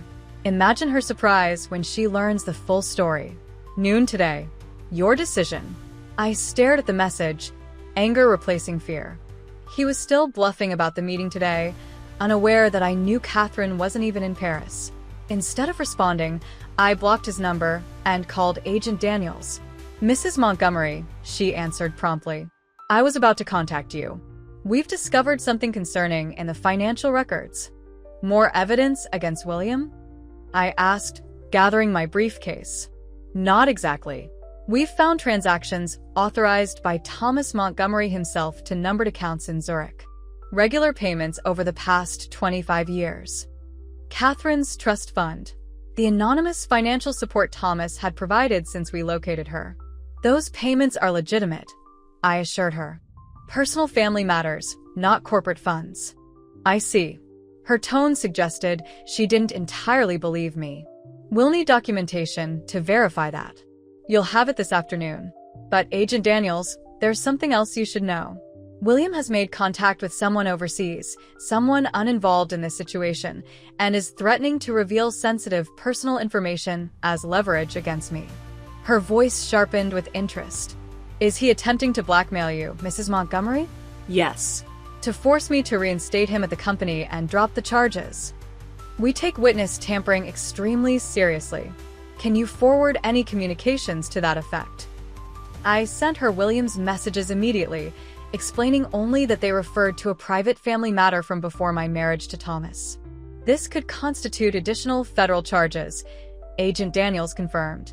"In the meantime, we can reach out to Interpol colleagues to ensure this person's safety." "Thank you," I said, relieved to have another layer of protection for Catherine. "But please be discreet. She doesn't know anything about this situation." As my car navigated morning traffic toward Montgomery Tower, I reviewed the documents Frederick had sent overnight. Financial reports showing the company's actual position was stronger than William had reported to the board, evidence of his systematic misrepresentation of performance metrics to justify his strategic adjustments, primarily benefiting his allies, and most damning, proof that he'd been quietly selling off the company's renewable energy patents to competitors connected to Sokolov. By the time I reached the office, I was armed not just with defense against Chambers' expected attack, but with a comprehensive counteroffensive. Eleanor met me at the elevator, concern evident in her usually composed features. "Mrs. Montgomery, the board members have already arrived. Mr. Chambers seems agitated." "I imagine he is," I replied calmly. "Has security completed the system audit I requested?" "Yes, ma'am. They found 17 unauthorized access points created in the past year, all traced back to Williams' executive privileges. They've been closed. And the document server? Secured. The backup files you requested from the Cayman repository have been restored to the protected server. Only you and Mr. Harrington have access now." I nodded approvingly. Eleanor's efficiency had always impressed Thomas. Now I understood why he'd trusted her with so much. "One more thing," she added hesitantly. "A Mr. Sokolov called twice this morning. He seemed quite insistent about speaking with you before the board meeting." So Alexei Sokolov was making his move too. Coordinating with William, no doubt. "If he calls again, tell him I'll return his call at my convenience," I instructed. "Not before." The boardroom fell silent as I entered precisely at 10 a.m. Frederick was already seated, legal documents arranged before him. Jeffrey Chambers occupied the chair to the right of the head position. Thomas's chair, my chair now. "Jeffrey." I acknowledged him with a nod, moving to my rightful place. "I believe you're in my seat." His face flushed, but he moved, muttering an apology that sounded anything but sincere. "Thank you all for coming on such short notice," I began, surveying the faces around the table. Some showed concern, others curiosity. Chambers looked openly hostile. "I understand there are questions about recent developments." "Questions is putting it mildly," Chambers interjected. "The company is in crisis. Our stock dropped 12 points at opening bell after news of Williams' arrest. 3 major clients are threatening to pull contracts. And the FBI is crawling through our files as we speak." Murmurs of agreement circled the table. All legitimate concerns, I acknowledged, which is why I've spent the night addressing each one systematically. I nodded to Frederick, who distributed tablets to each board member. "If you'll look at the financial summary on page 1, you'll see the actual company position is significantly stronger than previously reported. Williams' quarterly presentations to this board systematically undervalued our assets and liquidity by approximately 18%. Diane Lockhart frowned, studying the figures. Why would he misrepresent our position negatively? To justify cost-cutting measures that primarily affected departments headed by people who opposed his leadership style, I explained. And to create a narrative of saving the company from decisions made under Thomas's leadership. That's outrageous, Chambers protested. You're trying to paint William as some kind of corporate villain when he's devoted his life to this company. Page 7. I continued calmly, ignoring his outburst. Patents transferred or sold under Williams' authority in the past 14 months. Notice anything unusual about the purchasing entities? Diane squinted at her screen. They all appear to be subsidiaries of East European energy conglomerates, all ultimately controlled by shell companies connected to Alexei Sokolov, I confirmed. William wasn't just laundering money through our accounts.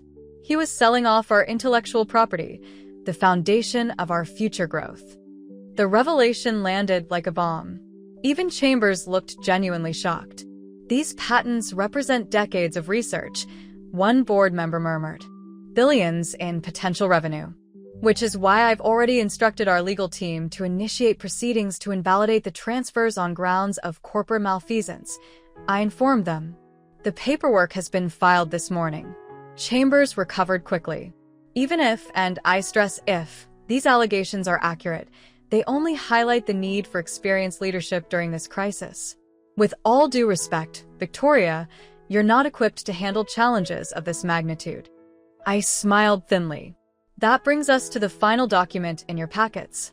The Montgomery Industries Succession Protocol, established by Thomas 5 years ago and ratified by this board, including you, Jeffrey. Chambers flipped to the document, his expression darkening as he skimmed its contents. This protocol clearly states that in the event of leadership transition to a Montgomery family member, the board may only remove said leader with a 90% supermajority vote and only after a 6-month assessment period. I let that sink in. Unless, of course, you're suggesting we ignore corporate governance when it's inconvenient. The trap was elegant in its simplicity. Chambers had built his reputation on strict adherence to corporate governance principles. He couldn't argue against the very rules he'd championed without undermining his own credibility. No one is suggesting ignoring governance, he backpedaled. But extraordinary circumstances are precisely why such protocols exist. I finished for him. To prevent reactive decisions during periods of uncertainty. Diane Lockhart's eyes gleamed with what looked suspiciously like admiration. It seems you've considered everything, Victoria. Not quite everything, came a voice from the doorway. I turned to find Alexei Sokolov standing there, flanked by 2 security guards who looked deeply uncomfortable. I apologize, Mrs. Montgomery, one guard stammered. He has authorization codes for the executive floor. The system confirmed them. Another of William's preparations, giving Sokolov access to our most secure areas. Mr. Sokolov, I acknowledged calmly, though my heart raced. This is a private board meeting. Indeed. His smile didn't reach his cold eyes. And I apologize for the interruption. But given that I represent investors with significant interest in Montgomery Industries operations, I thought my input might be valuable. Investors? Diane questioned sharply. What investors? Sokolov moved into the room with the confident ease of a predator. Through various investment vehicles, my associates have acquired substantial positions in Montgomery Industries over the past 18 months. Non-voting shares primarily, but enough to make us concerned parties. I maintained my composure while inwardly cursing William's audacity. He'd allowed Sokolov's organization to gain a financial foothold in the company. Even non-voting shareholders have no place in confidential board deliberations, Frederick pointed out. I must ask you to leave, Mr. Sokolov. Of course. Sokolov inclined his head graciously. But before I do, I should mention that I've had some illuminating conversations with William Montgomery regarding certain historical arrangements between our organizations. He looked directly at me, the threat clear. He was referring to the forged documents suggesting Thomas had initiated the relationship with Sokolov's criminal enterprises. If those arrangements were to become public knowledge, he continued smoothly, I fear the damage to Montgomery Industries would be irreparable. The legacy of Thomas Montgomery himself would be reevaluated. The board members exchanged confused glances, sensing undercurrents they didn't understand. Are you threatening this company, Mr. Sokolov? I asked, my voice steady despite my racing heart. His smile widened. Not at all. Merely expressing concern as a stakeholder. Perhaps we could discuss these matters privately? I'm available immediately after your meeting concludes. Before I could respond, the boardroom doors burst open again. Agent Daniels entered, flanked by 4 FBI agents. Alexei Sokolov, she asked, though it clearly wasn't a question. Sokolov's expression didn't change, but I noticed his right hand twitch slightly toward his jacket. I am he confirmed. Is there a problem? We have some questions regarding your business relationships with Montgomery Industries. Agent Daniels' tone was professionally neutral. We'd appreciate if you'd accompany us to answer them. Am I under arrest? Sokolov inquired pleasantly, as though asking about the weather. Not at this time. We're simply requesting your cooperation. Sokolov glanced at me, his eyes calculating. How convenient that federal agents would arrive precisely as I'm raising concerns about historical practices under Thomas Montgomery's leadership. Pure coincidence, I assure you. I replied evenly. Though I'm certain the FBI would be interested in any evidence you might have regarding my husband's business activities. It was a calculated risk, inviting him to produce the forged documents, which would then be subjected to forensic analysis.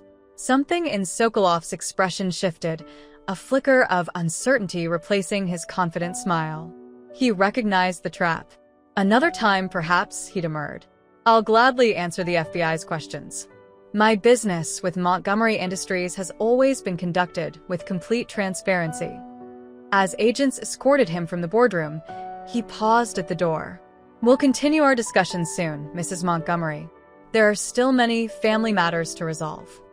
The reference to Catherine sent ice through my veins, but I maintained my neutral expression until he was gone. What was that about? Chambers demanded once the door closed. What historical arrangements was he referring to? Mr. Sokolov appears to be attempting to create confusion and division. I replied carefully. A common tactic when criminal enterprises are under investigation. But why mention Thomas specifically? Diane pressed. I took a calculated risk. Because William has provided Sokolov with forged documents suggesting Thomas initiated their relationship years ago. Documents designed to shift blame from William and undermine my credibility with this board. Gasps and murmurs circled the table. These forgeries were discovered by Thomas himself before his death. I continued. He kept them as evidence while investigating who was behind them. That investigation led him to discover William's independent dealings with Sokolov, discoveries that ultimately informed his decisions regarding his will and the company's succession. Frederick nodded confirmation. I can attest to this. Thomas confided his concerns to me during his final months. Chambers looked skeptical, but less confident than before. This is all very convenient, Victoria. Evidence only you and your close ally claim to have seen. The FBI has the documents now. I informed him, including Thomas's notes on the investigation and the forensic analysis of the forgeries. I expect their findings will be conclusive. The meeting continued for another hour, but the momentum had shifted. Chambers' motion for an emergency leadership review died without a second. Instead, the board voted unanimously to support legal action to recover the patents William had sold and to freeze any further transactions with companies connected to Sokolov. As the meeting adjourned, my phone vibrated with a text from an unknown number. My breath caught, expecting another threat from William. Instead, it was Agent Daniels. Sokolov released after questioning. Limited grounds to hold him. William also missing violated bail conditions. Be careful. I showed the message to Frederick as we walked back to my office. This is concerning, he frowned. If they're both in the wind, they're planning something. I finished for him. Something significant enough to risk bail violations and increased FBI scrutiny. Eleanor met us at my office door, her expression unusually troubled. Mrs. Montgomery, there's a situation developing with the press. Someone has leaked information about Catherine. My blood ran cold. What information? Just that Thomas Montgomery maintained a secret trust fund for a woman in Paris. The financial blogs are speculating about a mistress or illegitimate child. Several reporters are asking for comment. William's contingency plan: if he couldn't use Catherine as leverage against me privately, he'd throw her existence into the public sphere and force my hand. How should we respond? Eleanor asked. I took a deep breath, steadying myself against the doorframe.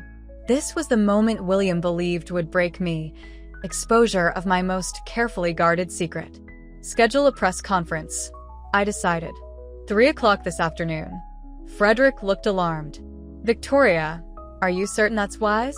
Once you make a public statement about Catherine, there's no taking it back. William believes this secret gives him power over me because I've kept it hidden for 50 years. I moved to the window, looking out over the city Thomas and I had called home. He's right that it's time for the truth. But it will be on my terms, not his. As Frederick and Eleanor left to make arrangements, I sank into Thomas's chair, my chair now, and opened the safe hidden in the desk. Inside was a small velvet box I'd placed there this morning. It contained the only physical evidence of my life before Thomas, a small silver locket with a pressed forget-me-not inside, given to me by Catherine's father a lifetime ago in Paris. I'd worn it until the day I gave her up, then locked it away with my memories and regrets. Now I fastened it around my neck, the weight familiar, yet strange after so many years. The next hours passed in a whirlwind of preparation. Frederick arranged for heightened security. Eleanor coordinated with the PR team on messaging. Diane Lockhart called to offer her personal support at the press conference, a significant gesture from Montgomery Industries' longest-serving board member. At 2:30, as I reviewed my prepared remarks one final time, my secure line rang, the private number only a handful of people possessed. Victoria Montgomery, I answered. Mrs. Montgomery. Philippe Laurent's voice sounded strained. We have a situation. Catherine received an anonymous package this morning at her hotel in Copenhagen. It contained photographs of you and Thomas, news clippings about Montgomery Industries, and documents related to her adoption. My hand tightened on the receiver. William. It appears so. She's understandably distraught and confused. She's been trying to make sense of it, making calls to Paris. Does she know who sent it? There was a note suggesting she contact William Montgomery for the full truth about her mother. It included his number. Has she called him? I asked, dreading the answer. Not yet, but she's booked a flight to New York. She arrives tomorrow morning. Catherine was coming here, walking into whatever trap William had set. My careful plans for a controlled first meeting in Copenhagen shattered. Philippe, you need to reach her. Tell her not to come. Tell her it's not safe. I've tried, he sighed. She's not answering my calls. The hotel says she's already checked out. The trap was closing from all sides. William had ensured Catherine would learn about me in the worst possible way, as a tabloid scandal, a dirty secret exposed by financial journalists. By the time she landed in New York, my press conference would be headline news. There's something else, Philippe added reluctantly. The package included information about Catherine's father. His name, his background, details even Thomas and I never uncovered. My blood turned to ice. That's impossible. No one knew those details. I never told anyone, not even Thomas. Nevertheless, William has this information. The package contained old photographs of the man, Jean-Michel Dupont. Pictures taken in Paris in 1972. The name I hadn't spoken aloud in 5 decades hit me like a physical blow. Jean-Michel, Catherine's father, the young artist with laughing eyes who'd shown a naive American girl the hidden corners of Paris, who'd promised everything and disappeared when consequences arrived. How could William possibly have found him? I whispered. I don't know, Philippe admitted. But there's more. According to these documents, Jean-Michel Dupont is still alive, living in Montreal. The room seemed to tilt around me. Jean-Michel, alive. All these years, I'd assumed, but I'd never actually known what became of him after I returned to America. Victoria? Frederick's concerned voice broke through my shock. He stood in the doorway, watching me with alarm. The press is assembling downstairs. Are you all right? I forced myself to focus, thanking Philippe and promising to call back. No, I answered Frederick honestly. I'm not all right, but I will be. The elevator ride to the press conference felt like a descent into the unknown. Everything I'd built, my identity as Thomas Montgomery's wife, my carefully maintained privacy, the narrative of my life, was about to change irrevocably. Frederick squeezed my hand as the doors opened. Thomas would be proud of your courage today. Would he? I wondered aloud. I'm about to publicly admit I kept the truth from him when we first met. That I had a child before him that I never mentioned until years into our marriage. Thomas understood human complexity better than anyone I've ever known, Frederick replied. He loved you not despite your past, but as an integral part of who you are. The conference room was packed with journalists, cameras, microphones, all waiting for the scandal they'd been promised. I recognized financial reporters, society columnists, even international press drawn by the combination of money, power, and secrets. As I took my position at the podium, a familiar face in the back of the room caught my attention. William. He'd slipped in wearing a baseball cap and sunglasses, but a mother knows her son's bearing anywhere. He thought he was witnessing his moment of triumph, my public humiliation. The lights were blinding. The room hushed in anticipation. I adjusted the microphone, unfolded my prepared statement, then set it aside. This couldn't be scripted. Thank you all for coming on such short notice. I began, my voice steadier than I felt. I understand there has been speculation about a trust fund established by my late husband for a woman in Paris. Rather than allow rumors to circulate, I've chosen to address this directly. I paused, finding William's gaze in the crowd. His smug expression fueled my resolve. 50 years ago, as a 19-year-old student in Paris, I found myself in an impossible situation, young, alone, and pregnant in a foreign country. My parents, concerned with social appearances above all else, gave me two options: terminate the pregnancy or give the child up for adoption. I chose the latter. A ripple of whispers spread through the room. This was not the mistress story they'd expected. My daughter was born in Paris in April 1973. I held her once before she was taken to her adoptive family, good people who gave her a wonderful life. I returned to America with instructions never to contact her or speak of her existence again. I touched the locket at my throat, drawing strength from its presence. When I met Thomas Montgomery 2 years later, I was still healing from this profound loss. I didn't tell him about my daughter immediately, a decision born of shame and fear that I later regretted deeply. When I finally shared the truth, his response was one of compassion, not judgment. Together, we located her years later and established a trust fund to ensure her financial security while respecting the boundaries of her life and the family who raised her. Cameras flashed as journalists frantically took notes. In the back, William's smug expression had faded, replaced by confusion. This wasn't going according to a script. My daughter grew up loved. She became a brilliant academic, a mother herself, with a life full of achievement and purpose. Thomas and I watched from afar, proud but determined not to disrupt the life she had built. I took a deep breath, moving to the part William never anticipated. Recently, my son William, apparently in an effort to discredit me following his removal from Montgomery Industries, discovered this private family matter. He has attempted to use my daughter as leverage against me, threatening to expose this story unless I reinstate him and drop criminal charges related to financial irregularities discovered within the company. Gasps echoed through the room. William's face contorted with fury.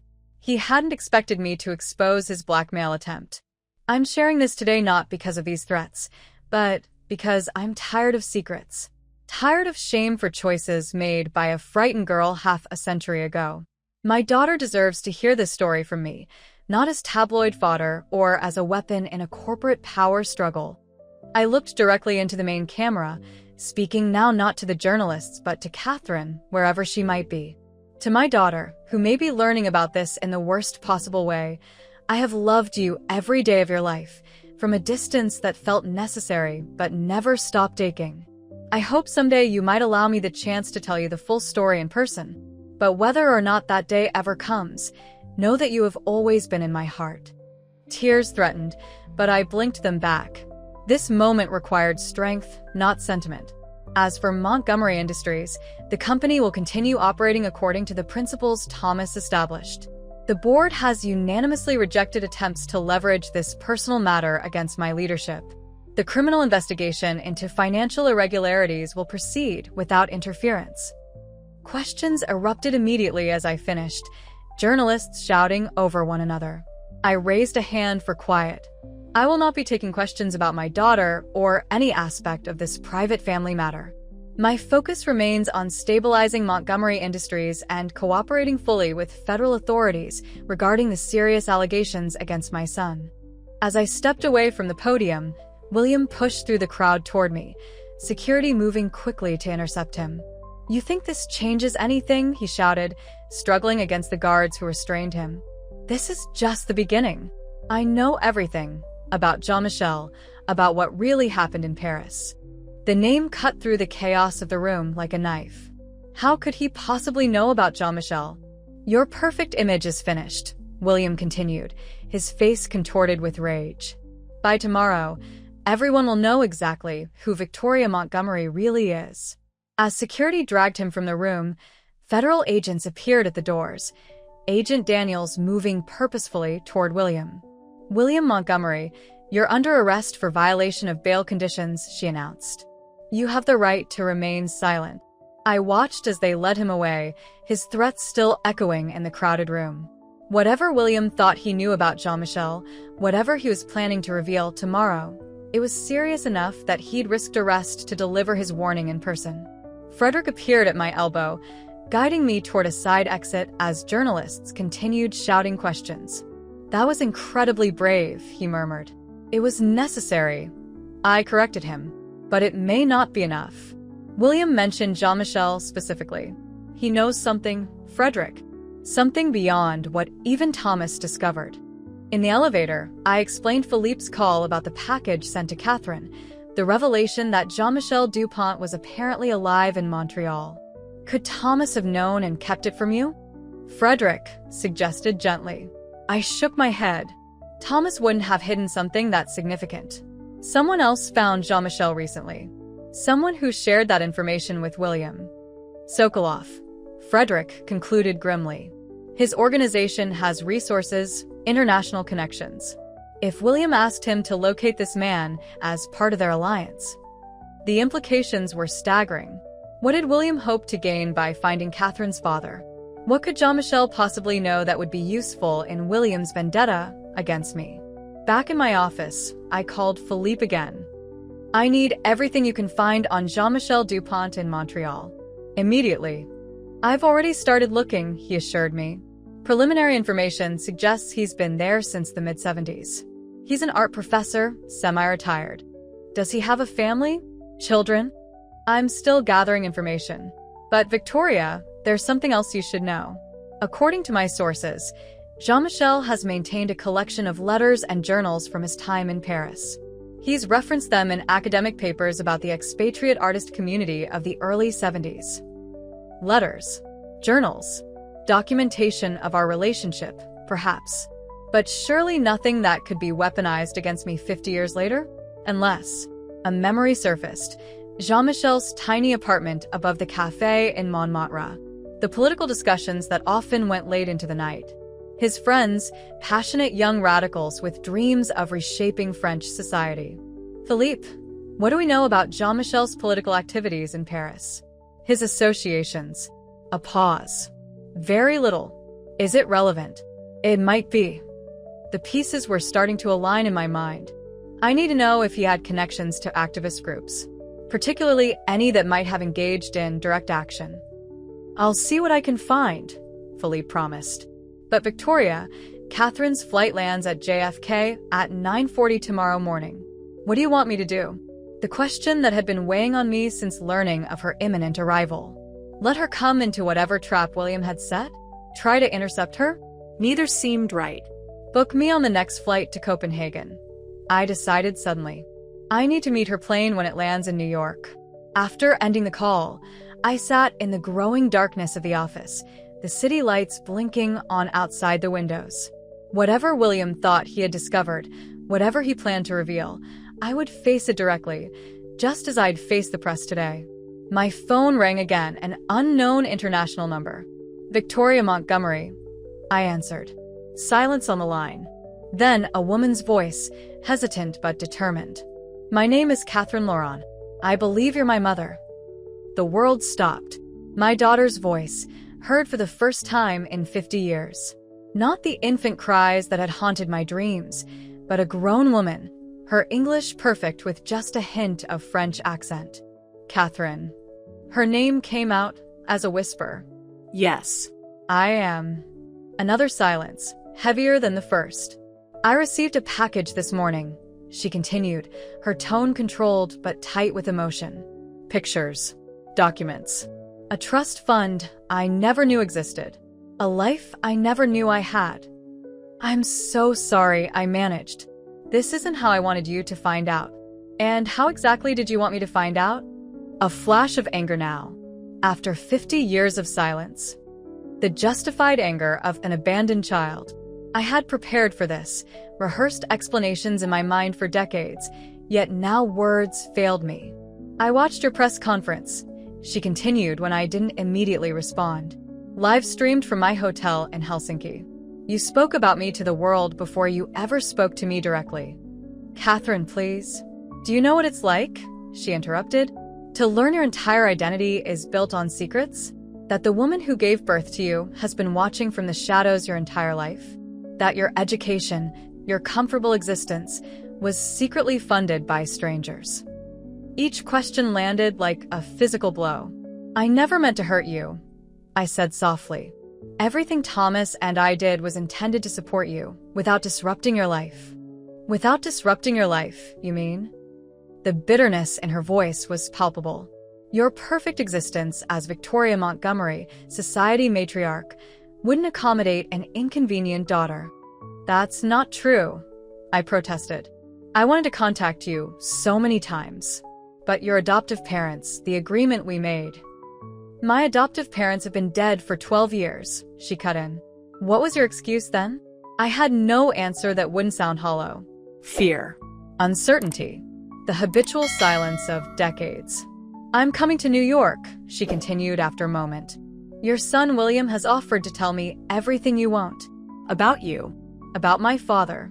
About what really happened in Paris." Alarm coursed through me. "Catherine, please listen. William is not a reliable source. He's using you as part of a vendetta against me." "Perhaps," she acknowledged, "but at least he's willing to share the truth, however ugly it might be. More than I can say for you. That's why I'm coming to Copenhagen," I told her. "To meet you, to explain everything myself before you walk into whatever situation William is creating." "I'm not in Copenhagen anymore," she replied. "I changed my plans after watching your press conference. I'm already en route to New York on an earlier flight." Il landade midnatt. Tonight. She was arriving tonight, hours before I could possibly get there. "Catherine, please. William is dangerous. He's been arrested, but he has powerful allies. It's not safe for you to meet him." "I've spent 50 years in safety," she replied, her voice cooling. "Perhaps it's time for some truth, regardless of the risk." "At least tell me where you're staying," I pleaded. "Let me come to you when you arrive." A long pause. Then, the Carlisle. Room 1242. Midnight. She'd chosen my own hotel, whether by coincidence or design. I couldn't tell. "I'll be there," I promised. "And Catherine, thank you for calling. For giving me this chance." "I'm not doing this for you," she replied bluntly. "I'm doing it for myself. For answers I've needed my entire life." After she hung up, I sat motionless, overwhelmed by the conversation. My daughter's voice. Her anger. Her imminent arrival. Frederick knocked gently before entering. "Victoria?" "The car is waiting to take you back to the hotel. Agent Daniels called. William is in custody, but refusing to cooperate. Sokolov is still in the wind." "Change of plans," I told him, rising on unsteady legs. "Catherine called. She's landing at midnight, meeting me at the Carlisle." His eyebrows rose in surprise. "Tonight? That's unexpected." She changed her plans after the press conference. I gathered my things quickly. "Frederick," she mentioned, "William has offered to tell her what really happened in Paris." "What could he possibly know that I don't?" Frederick looked troubled. "I don't know. But if Sokolov's organization helped him investigate, they might have uncovered something from that time. Old police reports, perhaps? Political surveillance records?" The suggestion sent a chill through me. Jean-Michel's radical friends. The protests that sometimes turned violent. The night I'd accompanied him to what I thought was a political meeting, but had seemed more like. "I need to get to the Carlisle immediately," I said, pushing the memory aside. "And I need every bit of information Philippe can find on Jean-Michel Dupont before Catherine arrives." The ride back to the hotel passed in a blur of anxiety and preparation. I called Philippe again, pressing for any information on Jean-Michel's political activities in the early 70s. I reviewed mentally everything I might need to explain to Catherine, not just about her adoption, but about the complex circumstances that had led to it. As we pulled up to the Carlisle, a text arrived from Philippe. "Found something concerning. Jean-Michel Dupont was questioned in connection with a bombing at the American Cultural Center in Paris, March 1972. Never charged, but his name appears in police files from that period. Several of his associates were members of Action Direct, the militant group. The bombing. I remembered it vaguely, news reports, heightened security around American establishments in Paris. It had happened shortly before I met Jean-Michel. I'd had no idea he'd been questioned in connection with it. But if police files contained his name, if there were records connecting him to extremist groups, another text followed. More concerning. According to Montreal sources, Jean-Michel Dupont died 3 months ago. Whoever William is planning to produce, as Catherine's father, is an imposter. The revelation struck like lightning. William wasn't just planning to expose my past. He was orchestrating an elaborate deception. But why? What could he possibly gain by producing a fake Jean-Michel? Unless... The hotel lobby was quiet as I entered, the late hour meaning few guests were about. I nodded to the security team Frederick had arranged, stationed discreetly near the elevators. Mrs. Montgomery, the concierge, approached, holding an envelope. This was left for you an hour ago. Inside was a single key card and a note in William's handwriting. Suite 1460. Midnight. All the answers you've both been waiting for. Come alone. Not Catherine's room 1242, but a different suite. A trap, obviously. But what kind? I checked my watch. 11:30 p.m. 30 minutes until Catherine's scheduled arrival. I took the elevator to my own suite first, needing a moment to think, to plan. William was in FBI custody, so he couldn't be in suite 1460 himself. But Sokolov could. Or someone else they'd recruited for whatever scenario they'd constructed. In my suite, I found evidence of a thorough security sweep, Frederick's precaution after the day's events. On the bed lay a small box with a note from him. Thought you might need this. F. Inside was a tiny recording device similar to the brooch I'd worn to the board meeting, disguised as an elegant hair clip. My phone rang. Agent Daniels. Mrs. Montgomery, we've been monitoring communications to and from William since taking him into custody. He made a call to Sokolov that concerns us greatly. What did he say? I asked, fastening the recording device in my hair. We couldn't hear Sokolov's side of the conversation, but William mentioned something about everything being in place for midnight and making sure she sees the evidence first. Does that mean anything to you? The evidence. What evidence? My daughter is arriving at midnight, I explained. William has apparently arranged some kind of meeting in Suite 1460 at the Carlisle. He's promising answers about what happened in Paris 50 years ago. This sounds like a setup, Agent Daniels warned. We can have agents there in 20 minutes. No, I decided. If federal agents appear, whoever is waiting will disappear, and with them, whatever evidence William thinks is so damning. I need to see what this is about. Mrs. Montgomery, I strongly advise against putting yourself in potential danger. I appreciate your concern, Agent Daniels, but this is a family matter I need to handle personally. I paused. However, if I haven't called you by 12:30 a.m., feel free to send your agents to Suite 1460. After ending the call, I changed quickly into more comfortable clothing, elegant but practical, with pockets for my phone and a small canister of pepper spray Frederick had insisted I carry since the threats began. At 11:45, I took the elevator to the 12th floor first. If Catherine had already arrived, I wanted to speak with her before whatever scenario awaited in Suite 1460. I knocked on door 1242, but received no answer. Either she hadn't arrived yet, or she'd already been intercepted and directed to the other suite. With 15 minutes until midnight, I took the stairs to the 14th floor, preferring to approach quietly rather than announce my arrival with the elevator's distinctive chime. The corridor was silent, the plush carpeting muffling my footsteps as I approached Suite 1460. I paused outside, listening for voices, but heard nothing. The key card William had sent worked. The door opened to a darkened sitting room, illuminated only by the city lights filtering through partially drawn curtains. "Hello," I called, reaching for the light switch. "Leave it," came a heavily accented male voice from the shadows. "Some conversations are better conducted in darkness, Mrs. Montgomery." Alexei Sokolov. I could make out his silhouette now, seated in an armchair near the window. "Where is Catherine?" I demanded, remaining near the door. "Not here yet," he replied. "But she'll arrive soon."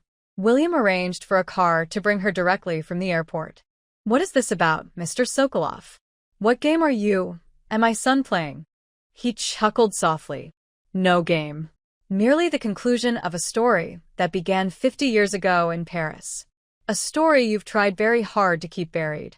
If you're referring to Catherine's adoption, I've already made that public. Not the adoption, Mrs. Montgomery. What came before it? What necessitated it? My heart raced, but I kept my voice steady. I was a 19-year-old student who got pregnant. There's no mystery there.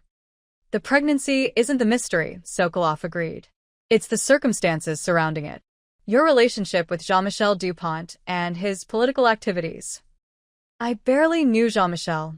I lied, buying time while trying to understand what Sokolov thought he knew. We had a brief affair. Nothing more. Sokolov laughed, a sound utterly devoid of humor. Your son is a resourceful man, Mrs. Montgomery. When you threatened his position, he went looking for leverage. What he found in Paris exceeded his wildest expectations. He gestured to a manila folder on the coffee table between us. See for yourself. I moved cautiously into the room, never turning my back to him as I reached for the folder. Inside were photocopies of old documents, police reports in French, surveillance photographs, handwritten letters. One photo made my blood run cold. Jean-Michel and me, standing outside a cafe near the Seine. I was handing him a small package. The image was grainy, clearly taken with a telephoto lens from a distance. French intelligence maintained surveillance on certain radical groups in the early 70s, Sokolov explained conversationally. Jean-Michel Dupont was of particular interest due to his connections with Action Direct. These records were sealed for decades, but money opens many doors. I continued paging through the documents, my hands growing colder with each one. Police reports mentioning Jean-Michel's name in connection with the American Cultural Center bombing. Surveillance notes documenting his meetings with known extremists. And most damning, a report noting his American girlfriend, Victoria Chambers, who may be involved in transportation of materials. This is absurd, I managed, though my voice sounded strange even to my own ears. I was a student. I knew nothing about Jean-Michel's political activities. The evidence suggests otherwise. Sokolov's voice hardened. The French authorities suspected you were a courier for the group, using your status as an American student as cover. They never had enough evidence to charge you, but they were building a case when you suddenly left Paris. The night I'd told Jean-Michel I was pregnant. The night he'd disappeared, leaving me alone and terrified in a foreign country. I'd returned to America 2 weeks later, never knowing the French authorities had been watching me. This is ancient history, I said, closing the folder. Even if there were suspicions, nothing came of them. I was never charged with anything. True, Sokolov acknowledged. But imagine the headlines. Montgomery Industries CEO linked to terrorist group in youth. The stock would plummet. The board would have no choice but to remove you. Your reputation and Thomas's legacy would be destroyed. So this was William's plan, not just to expose Catherine's existence, but to paint me as a former radical with terrorist connections. To destroy not just my position at the company, but my entire identity. What do you want? I asked, cutting to the heart of the matter. William wants control of Montgomery Industries returned to him. All charges dropped. Your public resignation citing health concerns. Sokolov leaned forward, his face catching the dim light from the window. I want the continuation of our mutually beneficial business arrangements without federal interference. And if I refuse? Then your daughter learns that her mother wasn't just a young girl who made a mistake. She was potentially complicit in acts of political violence. The FBI receives an anonymous tip about your radical past. The press gets these documents. Everyone learns that Thomas Montgomery's perfect wife was once investigated as a possible terrorist accomplice.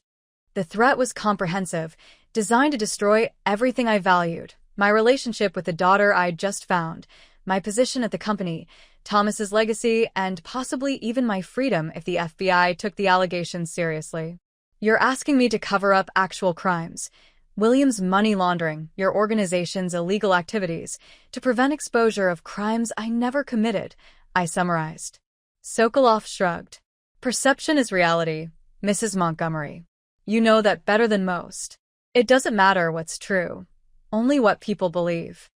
A soft knock at the door interrupted us. Catherine. Perfect timing, Sokolov smiled, rising to answer it. I stood as well, mind racing.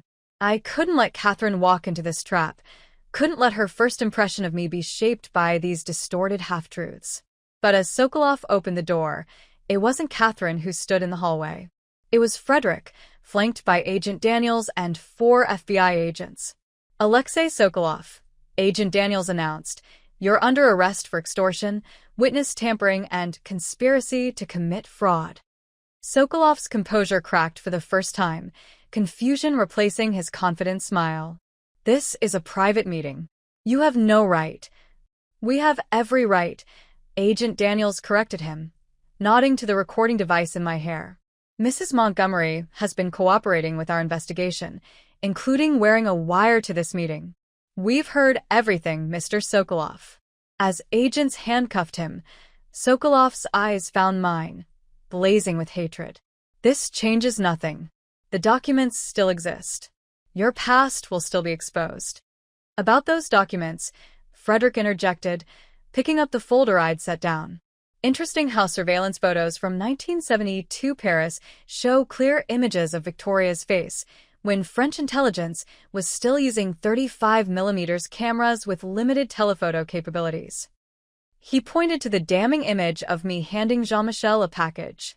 "Notice how there's no film grain consistent with high-magnification photography of that era? Because these are modern forgeries, Mr. Sokolov. Quite good ones, but forgeries nonetheless." My relief was palpable. Frederick had recognized immediately what I'd been too shocked to see: the technical impossibility of the surveillance photographs. "Furthermore," he continued, "we've had experts reviewing these documents since William first attempted to use them as leverage against Mrs. Montgomery. The paper, ink, and typographical elements are all inconsistent with authentic French intelligence documents from the 1970s. Sokolov's expression remained defiant despite this revelation. "It doesn't matter. The story is compelling enough even without physical evidence. A whisper campaign would be sufficient to create doubt." "Perhaps," Agent Daniels agreed. "Except we've already interviewed the real Jean-Michel Dupont in Montreal. He's very much alive, despite what your operatives told William.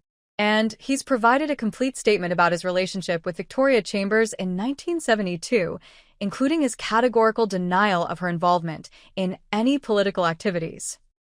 I stared at her in shock. "Jean-Michel is alive? You've spoken to him?" "Yesterday," she confirmed, after we became aware of William's attempts to locate him. Mr. Dupont was quite surprised to learn he had supposedly died 3 months ago. He was even more surprised to hear he had a daughter he never knew about. The room seemed to tilt around me. Jean-Michel knew about Catherine now, had spoken to the FBI. The past I'd tried so hard to contain was unraveling from all directions. As agents led Sokolov away, he called back over his shoulder. "William has contingency plans, Victoria. This isn't over." The door closed behind them, leaving Frederick and me alone in the suite. "How did you know?" I asked, sinking onto the sofa as reaction set in. "About the meeting, the documents?" "Philippe called me after speaking with you," he explained, sitting beside me. "He was concerned about the Jean-Michel revelation. We've been working with the FBI since William's first blackmail attempt, so I contacted Agent Daniels immediately."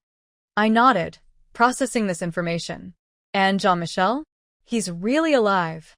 "Very much so. Teaching art in Montreal, as Philippe discovered. The FBI interviewed him as part of building their case against William and Sokolov." Frederick hesitated. "He asked about you, Victoria. Asked if you were well." A lifetime of memories threatened to overwhelm me. Jean-Michel's laugh, his passionate discussions about art and politics, the tiny apartment where Catherine had been conceived in what I believed was love. "Did he know?" I asked quietly. "About Catherine?" "No." "Your parents arranged the adoption through intermediaries. He never knew you were pregnant when you left Paris." The revelation struck like a physical blow. All these years, I'd assumed Jean-Michel had abandoned me because of the pregnancy, that he'd chosen his political causes over our child. But he'd never known. Never had the chance to choose. Victoria. Frederick's gentle voice pulled me back to the present. Catherine's plane landed 20 minutes ago. The FBI intercepted her at the airport to explain the situation. She's on her way here now, to your suite, not this one. Agent Daniels thought you might prefer a more private reunion. Catherine was coming, not to a trap set by William and Sokolov, but to meet me, her mother, without the poisonous context they'd planned to create. I need to go, I said, standing quickly. I need to be there when she arrives. Frederick nodded, gathering the folder of forged documents. These will be entered as evidence against William and Sokolov. Their plan has failed, Victoria. You've won. But had I? William was still my son, however estranged. Catherine was still a stranger to me, however longed for. And Jean-Michel was still alive, carrying his own version of our shared history. It's not about winning, I told Frederick as we left the suite. It's about truth. About finally facing the past instead of hiding from it. In the elevator down to my floor, my phone buzzed with a text from an unknown number. This isn't over, Mother. What you've built will still come crashing down. Some secrets can't be buried forever. William. Still threatening, still plotting, even from custody. But as the elevator doors opened onto my floor, I saw a woman standing in the corridor outside my suite. Slender, silver-streaked dark hair pulled back in an elegant chignon, posture straight and proud despite the exhaustion evident in her stance. Catherine. My daughter. A perfect blend of Jean-Michel's artistic sensitivity and my own determined bearing. She turned at the sound of the elevator, her eyes, so like mine, widening slightly as she took in my appearance. Our gazes locked across the distance, 50 years of separation crystallized in a single moment of recognition. Whatever came next, whatever truths emerged, whatever consequences unfolded, would begin with this moment. Not with William's manipulations or Sokolov's threats, but with two women facing each other across a hotel corridor, each carrying half of a story that had shaped both their lives. I stepped forward, heart pounding, toward my daughter and whatever future awaited us both. Time seemed to stretch and compress simultaneously as I stood facing my daughter in that hotel corridor. 50 years of absence condensed into a single, breathless moment. Catherine's eyes, my eyes, studied me with an intensity that felt like being read from the inside out. Catherine. I managed, her name still unfamiliar on my tongue despite how many times I'd whispered it to myself over the decades. Victoria, she replied, deliberately using my name rather than any maternal title. Fair enough. I hadn't earned mother. Yet, perhaps never would. Frederick tactfully excused himself, squeezing my shoulder gently as he passed. Then it was just the two of us, the air between us heavy with unspoken histories. The FBI agents explained about William and this man Sokolov, Catherine said, breaking the silence. Her English was flawless, her French accent barely detectable. They said I was being lured into some kind of trap. Yes, I confirmed. My son was planning to present you with false information about me, about your father, about what happened in Paris. Her expression remained guarded. And what did happen in Paris? The real story, not whatever fabrication your son created. The question I'd imagined answering countless times over the years. Now that the moment had arrived, rehearsed explanations felt hollow, inadequate. Would you like to come inside? I gestured toward my suite. It's a long story. If you've stayed with me this far, hit that subscribe button now. Because what I'm about to tell you is the unvarnished truth about choices, consequences, and what happens when the past finally catches up with the present. She hesitated only briefly before nodding. That's why I came. Inside my suite, the opulence suddenly seemed excessive, even embarrassing. What would Catherine think of this luxury, this evidence of the life I'd built while she grew up never knowing me? Can I get you anything? I offered awkwardly. Water? Tea? Something stronger. Just answers, she replied, choosing an armchair rather than joining me on the sofa. Creating distance. Setting boundaries. I took a deep breath. Where to begin? With Jean-Michel? With my parents? with the impossible choice forced upon a terrified 19-year-old? I was studying art history at the Sorbonne. I started, the memories flooding back with surprising clarity. My parents had reluctantly agreed to a year abroad. They believed it would make me more cultured, more marriageable. That was their primary concern, ensuring I made a suitable match. Catherine's expression remained neutral, giving nothing away. I met Jean-Michel at a small gallery in Montmartre.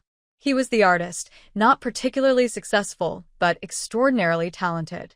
He was passionate about everything: art, politics, philosophy. I smiled faintly at the memory, and I was captivated. An American girl from Connecticut experiencing real freedom for the first time. "You fell in love," Catherine stated, not a question. I thought so at the time. Looking back, I was more in love with the idea of him, the bohemian artist with his grand ideas and disdain for convention. He represented everything my structured upbringing had denied me. I paused, gathering my thoughts. Jean-Michel was involved in political movements, student protests, workers' rights. I knew that much, but not the extent of his connections. He would sometimes disappear for days, returning with new paintings and vague explanations. "And then you became pregnant," Catherine prompted when I fell silent. Yes. In November 1972. I was terrified, elated, confused, everything at once. When I told Jean-Michel, I swallowed hard, the pain of that memory still fresh despite the decades. He disappeared. Completely. His apartment emptied, no note, no explanation. Just gone. Something flickered in Catherine's eyes, the first crack in her composed facade. "He abandoned you?" "So I believed at the time." I nodded. "I tried to find him for weeks. Then I had to make a decision. I was alone in Paris, pregnant, with conservative parents an ocean away who would disown me if they knew. I had limited funds and no support system." "So you contacted them anyway," Catherine guessed. "Eventually, yes. When I was nearly 4 months along and couldn't hide it much longer. Their response was exactly what I'd feared. They flew to Paris immediately, not to support me, but to handle the situation. The memory of my mother's cold fury, my father's embarrassed disappointment, still had the power to wound. They presented me with 2 options: terminate the pregnancy immediately or give the baby up for adoption and return to America as though nothing had happened. Either way, no one in our social circle would ever know. "And you chose adoption," Catherine said softly. "I chose you," I corrected gently. I couldn't end a pregnancy that felt like the only real thing in my life at that point. But I had no resources to raise you alone, no way to support us. I wiped away an unexpected tear. My parents arranged everything. A private adoption through connections they'd rather not explain. All I knew was that you were going to a French academic couple who couldn't have children of their own. Catherine's composure wavered slightly. Laurent and Marie Fournier. My parents. They were good people. "I'm glad," he whispered. That was my one comfort all these years, believing you were loved. I was, she confirmed, and the simple statement lifted a weight I'd carried for half a century. They never hid that I was adopted. But they had no information about my birth parents. Nothing. That was part of the agreement, I explained. Complete severance. My parents insisted. After you were born, I was allowed to hold you once before the nurse took you away. Then I was on a plane back to Connecticut the following week, instructed never to speak of it again. Catherine studied me, her gaze analytical, processing. "And you complied with that instruction for 50 years? The question carried justified accusation. Why hadn't I searched for her when I became an adult? When I had resources of my own? When Thomas and I had power and influence that could have opened any door? Not entirely, I admitted. When I met Thomas about 2 years after returning from Paris, I was still broken in many ways. He knew something was wrong beyond the surface-level sadness I presented to the world. I rose, moving to the window, remembering those early days with Thomas. After we'd been married about 10 years, I finally told him about you. It was the first time I'd spoken your name aloud since leaving France. He was extraordinarily understanding. more than I deserved. And then, he hired investigators to find you. Discreetly. It took nearly a year, but eventually we located you in Lyon where you were attending university. We learned your name, that you were thriving, that the Fourniers had given you a good life. Catherine leaned forward. But you didn't contact me. No, I admitted. We debated it endlessly. Thomas thought you deserved to know the truth. But I was afraid. Of what? Of disrupting your life.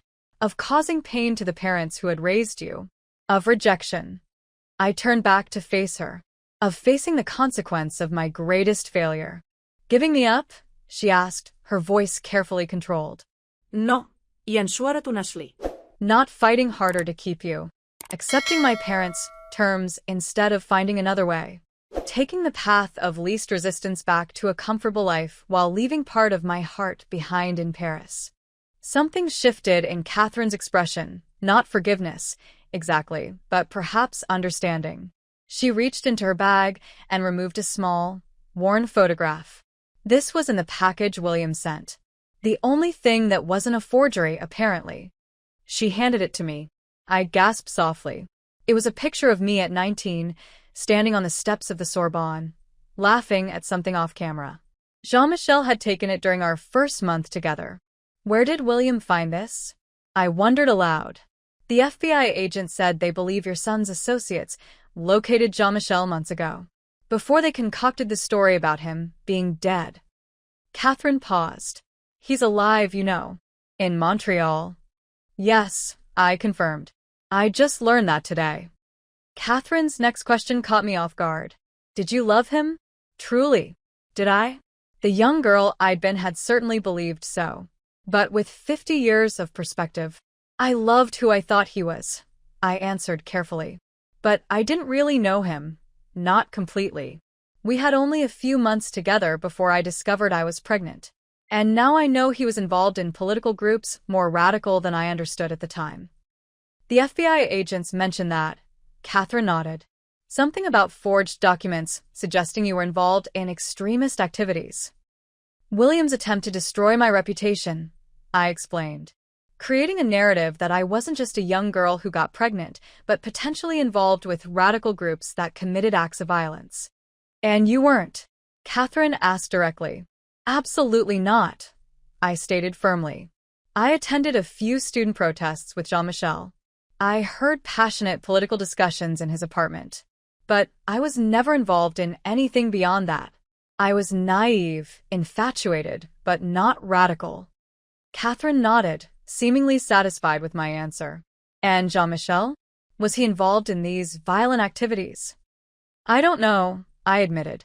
The FBI says he was questioned about a bombing, but never charged. He had connections to people who were more extreme than he presented to me. Whether he participated in anything beyond protests and discussions, I never knew. We lapsed into silence, the weight of these revelations settling between us. Catherine studied the photograph again before returning it to her bag. Why did you establish the trust fund? She asked finally. Because it was the only way we could support you without revealing ourselves, I explained. Thomas set it up through layers of foundations and anonymous donations. It paid for your university education, provided a safety net we hoped you'd never need to use, but would always have available. Like a guardian angel I never knew existed, she mused, her tone unreadable. Something like that, I agreed softly. It was inadequate, I know. Money instead of presence. Financial support instead of a mother's love. But it was all I believed I could offer without appending your life. Catherine rose suddenly, moving to the window I'd just vacated. In profile, the resemblance between us was startling, the same straight nose, the same determined chin.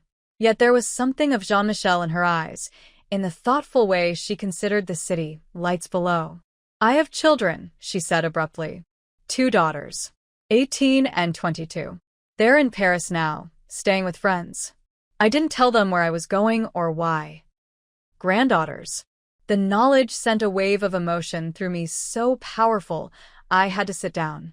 What are their names? I asked, my voice barely above a whisper. Elise and Sophie. A hint of maternal pride softened her features. Elise is studying medicine. Sophie is pursuing dance and literature. She can never decide between the two, so she does both. They sound remarkable. I managed. They are. Catherine turned to face me directly. They deserve to know their history. Their complete history. Not from a package of manipulated documents or a press conference, but from family. The word hung in the air between us. Family. Was that what we were? Could we be? I would like that, I admitted. Very much. But Catherine, I understand if you need time. If you have questions, doubts, anger. This is overwhelming for me. I can only imagine how it must be for you. I'm still processing, she acknowledged. Finding out your entire origin story at 50 is disorienting.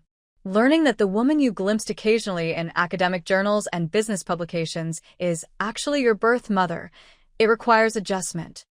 I blinked in surprise. You recognized me? Before all this? A small, almost reluctant smile curved her lips. I didn't know who you were, but yes, I'd seen you. The Montgomery Foundation funds several arts initiatives that intersect with my academic work. Your photograph appeared in materials for a symposium I attended 3 years ago. I remember thinking we had similar features. The coincidence, or perhaps fate, left me momentarily speechless. How close we had come to each other over the years without knowing it. What happens now? I asked finally. Catherine considered the question. I return to Paris tomorrow. I need time to think, to decide what I want from this connection. And I need to speak with my daughters before any further decisions. I nodded, trying to hide my disappointment. I had no right to expect more. A single conversation couldn't bridge 50 years of absence. And Jean-Michel? She asked unexpectedly. Will you contact him? The question I'd been avoiding even in my own thoughts. Jean-Michel. Alive. Knowing now about Catherine. I don't know, I admitted. That would be another complication in an already complex situation. He's my father, Catherine stated simply. Another piece of my history I never knew. Yes, I acknowledged. And you have every right to know him if you wish. But that decision is yours, not mine. Catherine nodded, then glanced at her watch. It's late. I should go to my room. My flight leaves at noon tomorrow. As she gathered her bag, I fought the urge to reach for her, to beg for more time. Instead, I said simply, "May I call you? After you've had time to think." She paused at the door. Yes. I think I would like that. It wasn't forgiveness or acceptance. It wasn't the tearful reunion movies would portray. But it was a beginning, fragile, uncertain, but real. After she left, I sank onto the sofa, emotionally drained yet strangely energized. Catherine existed in my life, now, as more than a memory or regret. Whatever came next, that reality had fundamentally changed something inside me. My phone buzzed with a text from Frederick, William making bail arrangements through Chambers. FBI expects release by morning. Be careful. The reminder of ongoing danger broke through my emotional haze. William was still a threat, perhaps more dangerous now that his original plan had failed. And tomorrow I would need to return to Montgomery Industries to continue the fight to save Thomas's company from our son's machinations. Sleep came in fitful bursts, dreams mixing past and present. Jean-Michel's laughter, Catherine's guarded eyes, William's rage, Thomas's reassuring presence. I woke at dawn feeling as though I'd run a marathon. The news on my phone confirmed Frederick's warning. William had been released on stricter bail conditions, including an ankle monitor and surrender of his passport. His lawyer, paid for by Jeffrey Chambers, according to financial sources, had issued a statement proclaiming William's innocence and alleging a vindictive campaign orchestrated by Victoria Montgomery to seize control of the company. I dressed carefully in another of Thomas's tailored suits, charcoal with subtle pinstripes today. Armor for the battle ahead. As I was preparing to leave, a text arrived from an unfamiliar number. This is Catherine. I've been thinking all night. Before I leave, there's something I need to know that we didn't discuss. The FBI mentioned your son stole family heirlooms from your home. Were any of them connected to me? An unexpected question, but one with a profound answer. I typed back immediately. Yes. Emerald earrings Thomas gave me on our 25th anniversary. The stones were selected because emerald is your birthstone. He gave them to me the day we confirmed you were thriving at university. We celebrated your achievements from afar that night. Her response came several minutes later. Thank you for telling me. My flight is at noon, but I'll be back in New York next month for an academic conference. Perhaps we could meet again then. With more time.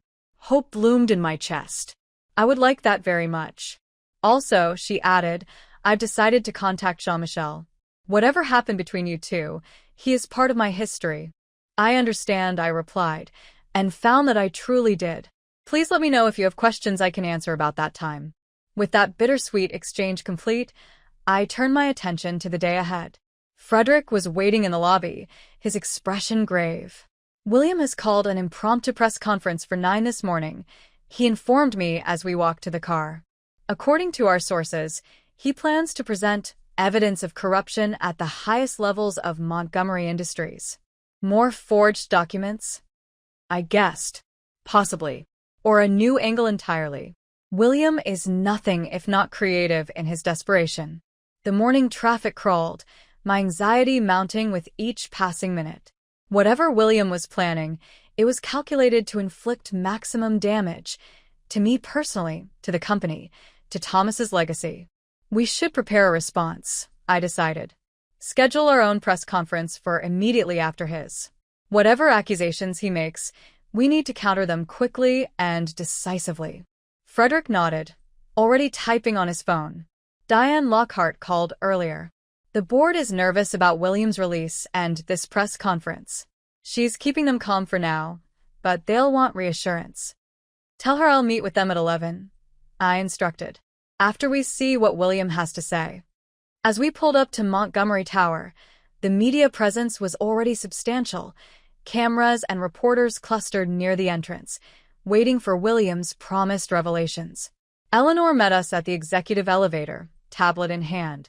Mrs. Montgomery, Mr. Williams' press conference is being set up in the main lobby. Security tried to prevent it, but he had authorization from Mr. Chambers. Of course, Chambers was still a board member with certain authorities. He'd found a loophole to allow William access to the building despite his suspension. Where is it being broadcast? I asked. Live streamed on the company's corporate channels and picked up by financial news networks, Eleanor reported. They're expecting a major announcement related to the company's future. Perfect. William was using Montgomery Industries' own communication platforms to attack me. The audacity was breathtaking. Have our media team prepare for an immediate response, I instructed. Whatever he says, we need to be ready. In my office, Thomas's office, I watched the lobby feed on my computer screen. William stood at a podium bearing the Montgomery Industries logo, Chambers beside him like a proud father.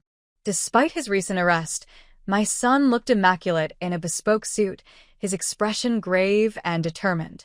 Ladies and gentlemen, he began once the cameras were rolling, thank you for coming on such short notice. Recent events have cast a shadow over Montgomery Industries, a company my father built from nothing, a company that has been a pillar of integrity in the business world for over 4 decades. His voice caught with well-practiced emotion. As his son, I feel a profound responsibility to protect that legacy from forces that would undermine it for personal gain. The performance was masterful. The grieving son, the dedicated executive, the reluctant whistleblower. Over the past 24 hours, I have been subjected to false accusations, public humiliation, and even arrest on charges that have no foundation in reality. William's expression hardened. These actions were orchestrated by someone who, until recently, had no involvement in Montgomery Industries operations. Someone who has used personal tragedy, my father's death, as an opportunity to seize control. He paused, allowing the tension to build. I speak, of course, of Victoria Montgomery, my mother by marriage, but not by blood. The bombshell landed precisely as he'd intended. Murmurs rippled through the assembled press. Frederick, watching beside me, inhaled sharply. What is he talking about? I whispered, genuinely confused. William continued, his voice steady. What few people know, what I myself discovered only recently through private investigation, is that Victoria Chambers was not my father's first wife. She was his second. His marriage to my biological mother, Elizabeth Montgomery, was annulled under questionable circumstances just months before he met Victoria. I stared at the screen in shock. This was pure fiction. Thomas had never been married before me. There was no Elizabeth Montgomery. My biological mother died when I was an infant, William continued, his performance now including a convincing sheen of tears. My father remarried quickly, too quickly, according to family members who were silenced through legal means. Victoria Chambers stepped into the role of my mother, erasing Elizabeth's existence so completely that even I was raised believing Victoria was my biological parent. This is insane, Frederick muttered. Thomas was never married to anyone before you. William was born 2 years after your wedding. But William wasn't finished. I have recently obtained documentation proving these facts. Marriage certificates, annulment papers, my original birth certificate listing Elizabeth Montgomery as my mother. He held up official-looking documents for the cameras. These records were sealed by my father's attorneys decades ago, hidden from me and from the public. But the truth cannot remain buried forever. The implications were staggering. William wasn't just attacking my legitimacy as CEO, he was attacking my legitimacy as his mother, as Thomas's wife, as a Montgomery at all. If these allegations were merely personal, I would not bring them to public attention, William continued solemnly. But they speak to a pattern of deception that extends to business practices as well. The woman who now controls Montgomery Industries has built her entire life on carefully constructed lies. My phone rang, Diane Lockhart calling from the boardroom. Victoria, the board is watching this. It's concerning. It's completely fabricated, I assured her. Thomas was never married before me. William is my biological son. I have birth records, hospital documentation, everything. I believe you, Diane replied. But the board needs reassurance. These are serious allegations being broadcast on our corporate channels. I'm coming down, I decided. And I'm shutting this down. As I ended the call, William delivered his final salvo. In light of these revelations, I am formally requesting an emergency board vote to remove Victoria Montgomery from any position of authority within this company. She is not a Montgomery by blood or a legitimate marriage. She has no right to my father's legacy or to the company he built for his true family. The audacity was almost admirable. William had created an entirely fictional narrative that, if believed, would undermine everything. My marriage to Thomas, my motherhood, my very identity. He's prepared forgeries, Frederick realized as we hurried toward the elevator. That's what Sokolov's people were working on, not just documents about your past in Paris, but an entirely fabricated history for Thomas. Who would believe this? I demanded. There are decades of public records, photographs, witnesses who knew us from the beginning. It doesn't have to stand up to serious scrutiny, Frederick pointed out grimly. It just has to create enough doubt to justify the board removing you while the claims are investigated. He was right. William had crafted the perfect weapon, allegations so personal and fundamental that merely addressing them publicly would dignify them with attention they didn't deserve. The elevator opened onto the lobby level, where William was now taking questions from reporters. The flash of cameras, the buzz of voices, the sense of spectacle, it was a circus designed to create maximum chaos. I paused at the edge of the crowd, momentarily unseen. Watching my son lie with such conviction, it was almost mesmerizing. Had he rehearsed this story for weeks? Created these forgeries methodically? The level of calculation was chilling. Mr. Montgomery, one reporter asked, if these allegations are true, why bring them forward now rather than when your father was alive? William's expression conveyed perfect, practiced grief. My father protected me from this truth my entire life. I discovered these documents only after his death, while reviewing his personal papers. I believe he wanted to shield me from the pain of knowing my biological mother had been essentially erased from history. Another reporter pressed, these are extraordinary claims. Have you verified the authenticity of these documents? Of course, William nodded solemnly. Multiple experts have confirmed their legitimacy. I wouldn't make such allegations without absolute certainty. I'd heard enough. Moving forward through the crowd, I approached the podium with measured steps. A murmur spread through the assembled press as they noticed me, cameras swinging in my direction. William faltered mid-sentence, clearly not expecting my physical presence. He'd anticipated I would hide in my office, call attorneys, issue denials through intermediaries. William, I acknowledged him calmly, stopping beside the podium. I think that's quite enough fiction for one morning. Mother, he replied, his voice dripping with false concern. I understand this must be difficult for you, having these truths exposed after so many years. The only thing being exposed here is your desperation, I corrected, turning to face the cameras directly. Ladies and gentlemen, I rarely address personal matters in public forums. But the allegations you've just heard are so completely divorced from reality that they cannot go unchallenged. I maintained perfect composure, channeling every lesson in poise Thomas had ever taught me. William Montgomery is my biological son, born 2 years after my marriage to Thomas Montgomery, my only marriage and Thomas's only marriage. There was no Elizabeth Montgomery. There was no secret annulment. These documents being presented are forgeries, created for the sole purpose of undermining my position at Montgomery Industries. William's expression hardened, but he maintained his performance. I understand your need to deny these painful truths, Mother. Or should I say, Victoria? But the documentation speaks for itself. Does it? I turned to him, one eyebrow raised. Then you won't mind if experts examine these supposed marriage certificates? Or if we request DNA testing to confirm our biological relationship? Or if we ask the hospital where you were born to produce their records of your birth, which list me as your mother? Uncertainty flickered briefly in his eyes before he rallied. All records can be altered. Money and influence can change documentation, create new narratives. You and my father were masters at rewriting history. It was a clever deflection, suggesting any contradictory evidence was itself fraudulent. But I had an advantage William hadn't anticipated. You know it can't be altered, William? Genetic testing. I gestured to Frederick, who stepped forward with a folder. After your first attempt at blackmail regarding Catherine, I anticipated you might take desperate measures. So I had our DNA comparison done privately last week. Frederick handed me the folder, which I opened to remove the test results. These confirm with 99.9% certainty that I am your biological mother, I stated, handing the document to the nearest reporter. You are welcome to request your own testing to verify these findings. William's composure cracked visibly.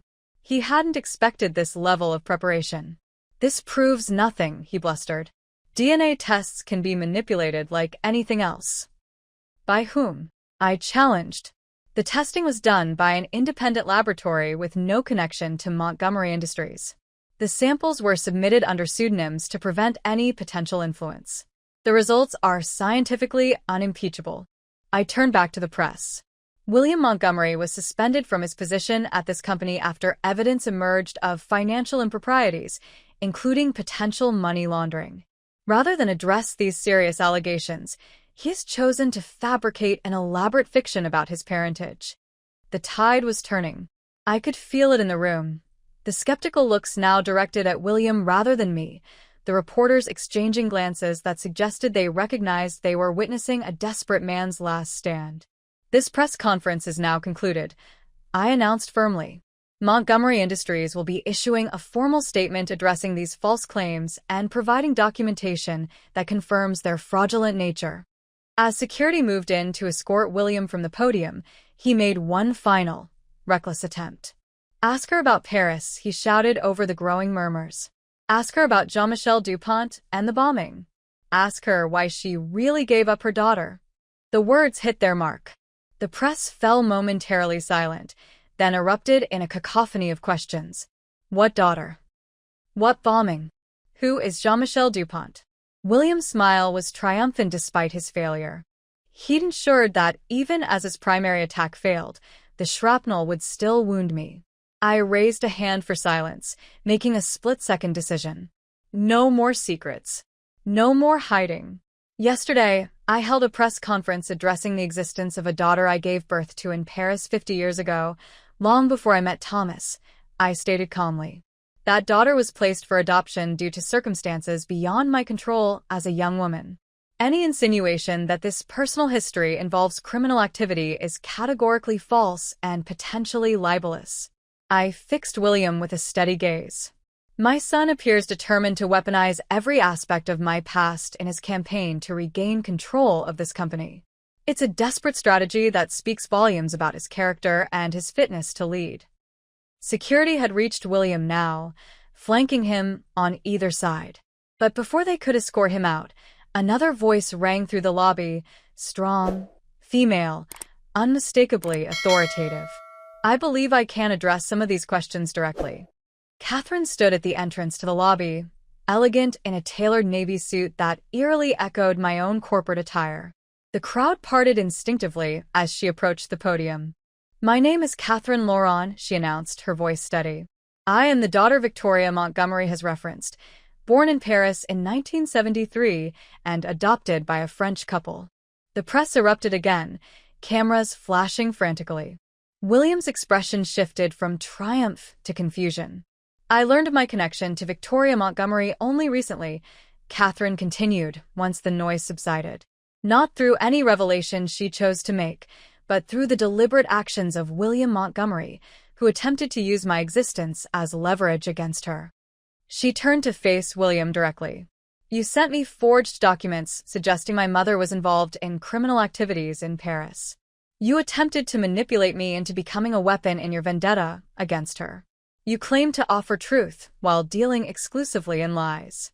Her precision was devastating, each statement delivered with the clarity of an academic accustomed to presenting irrefutable facts. As for Jean-Michel Dupont, she continued, he is my biological father.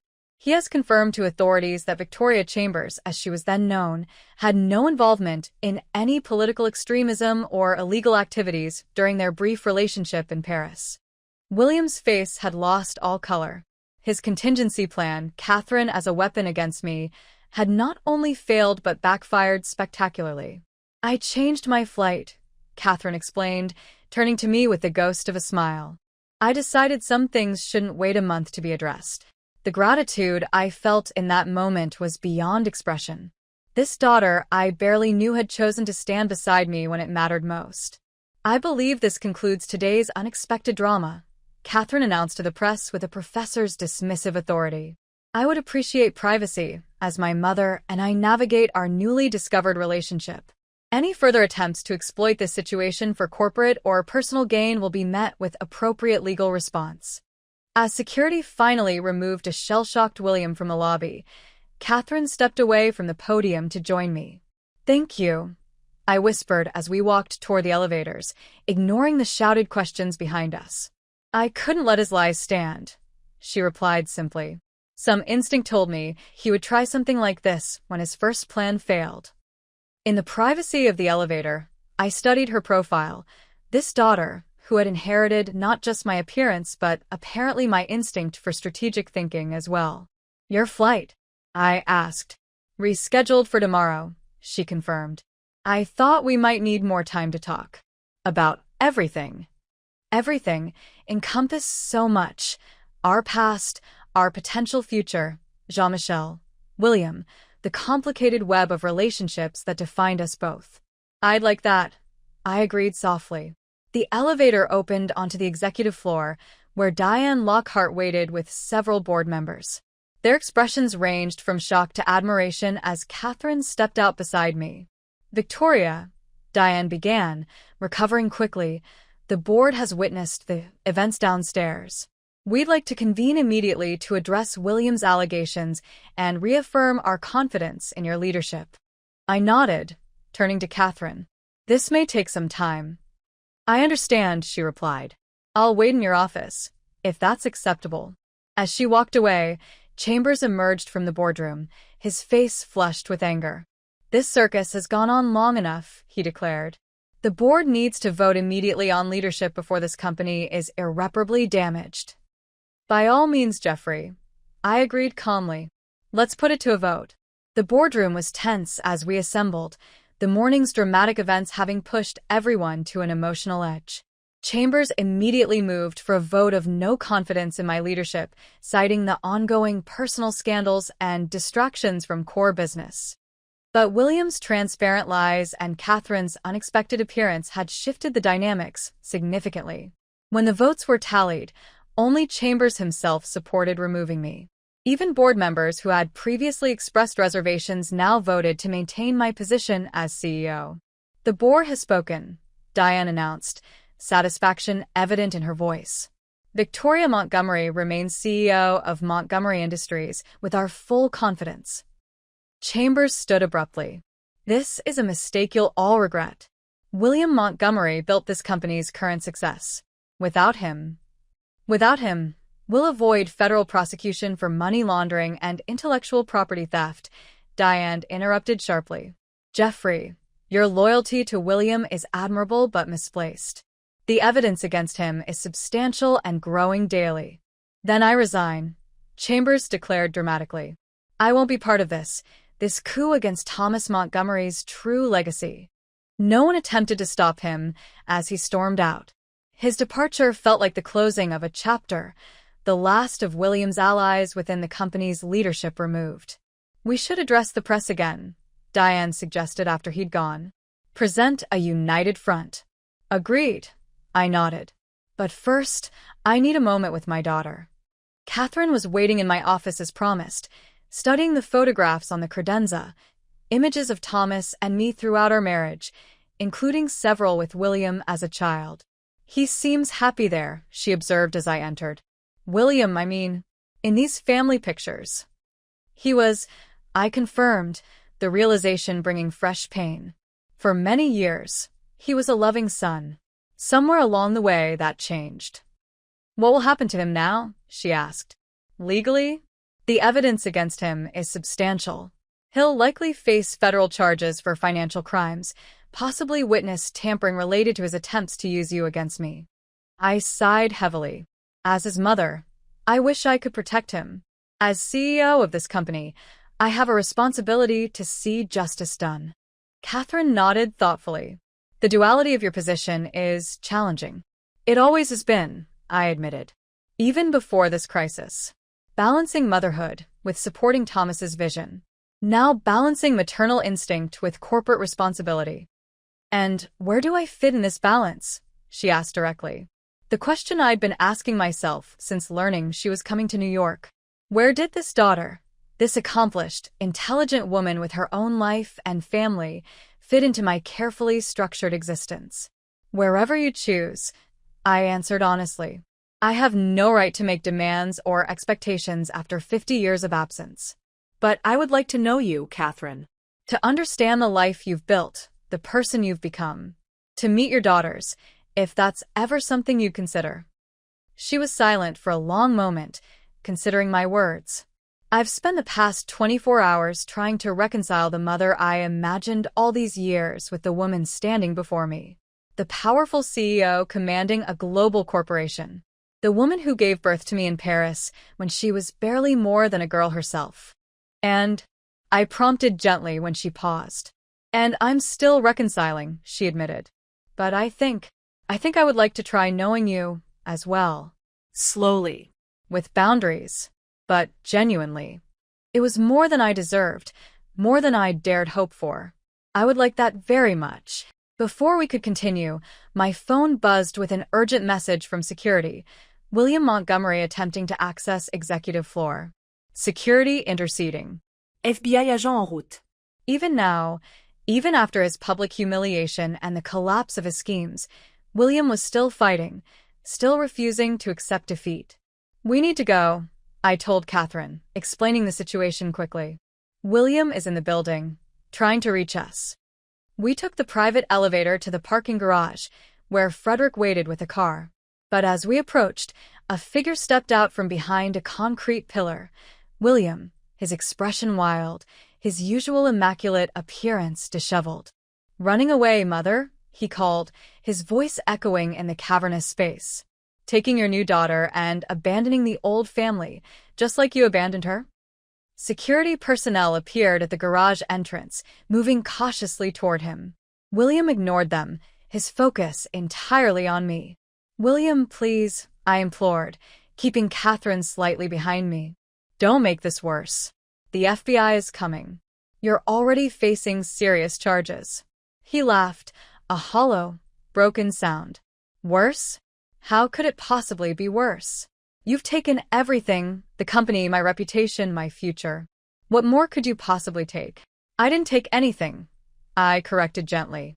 "You destroyed these things yourself, through your own actions." "Lies," he shouted, the word reverberating through the garage. "Dad built that company for me. He promised me. Everything was fine until you decided you wanted power, until you poisoned him against me with your suspicions and accusations."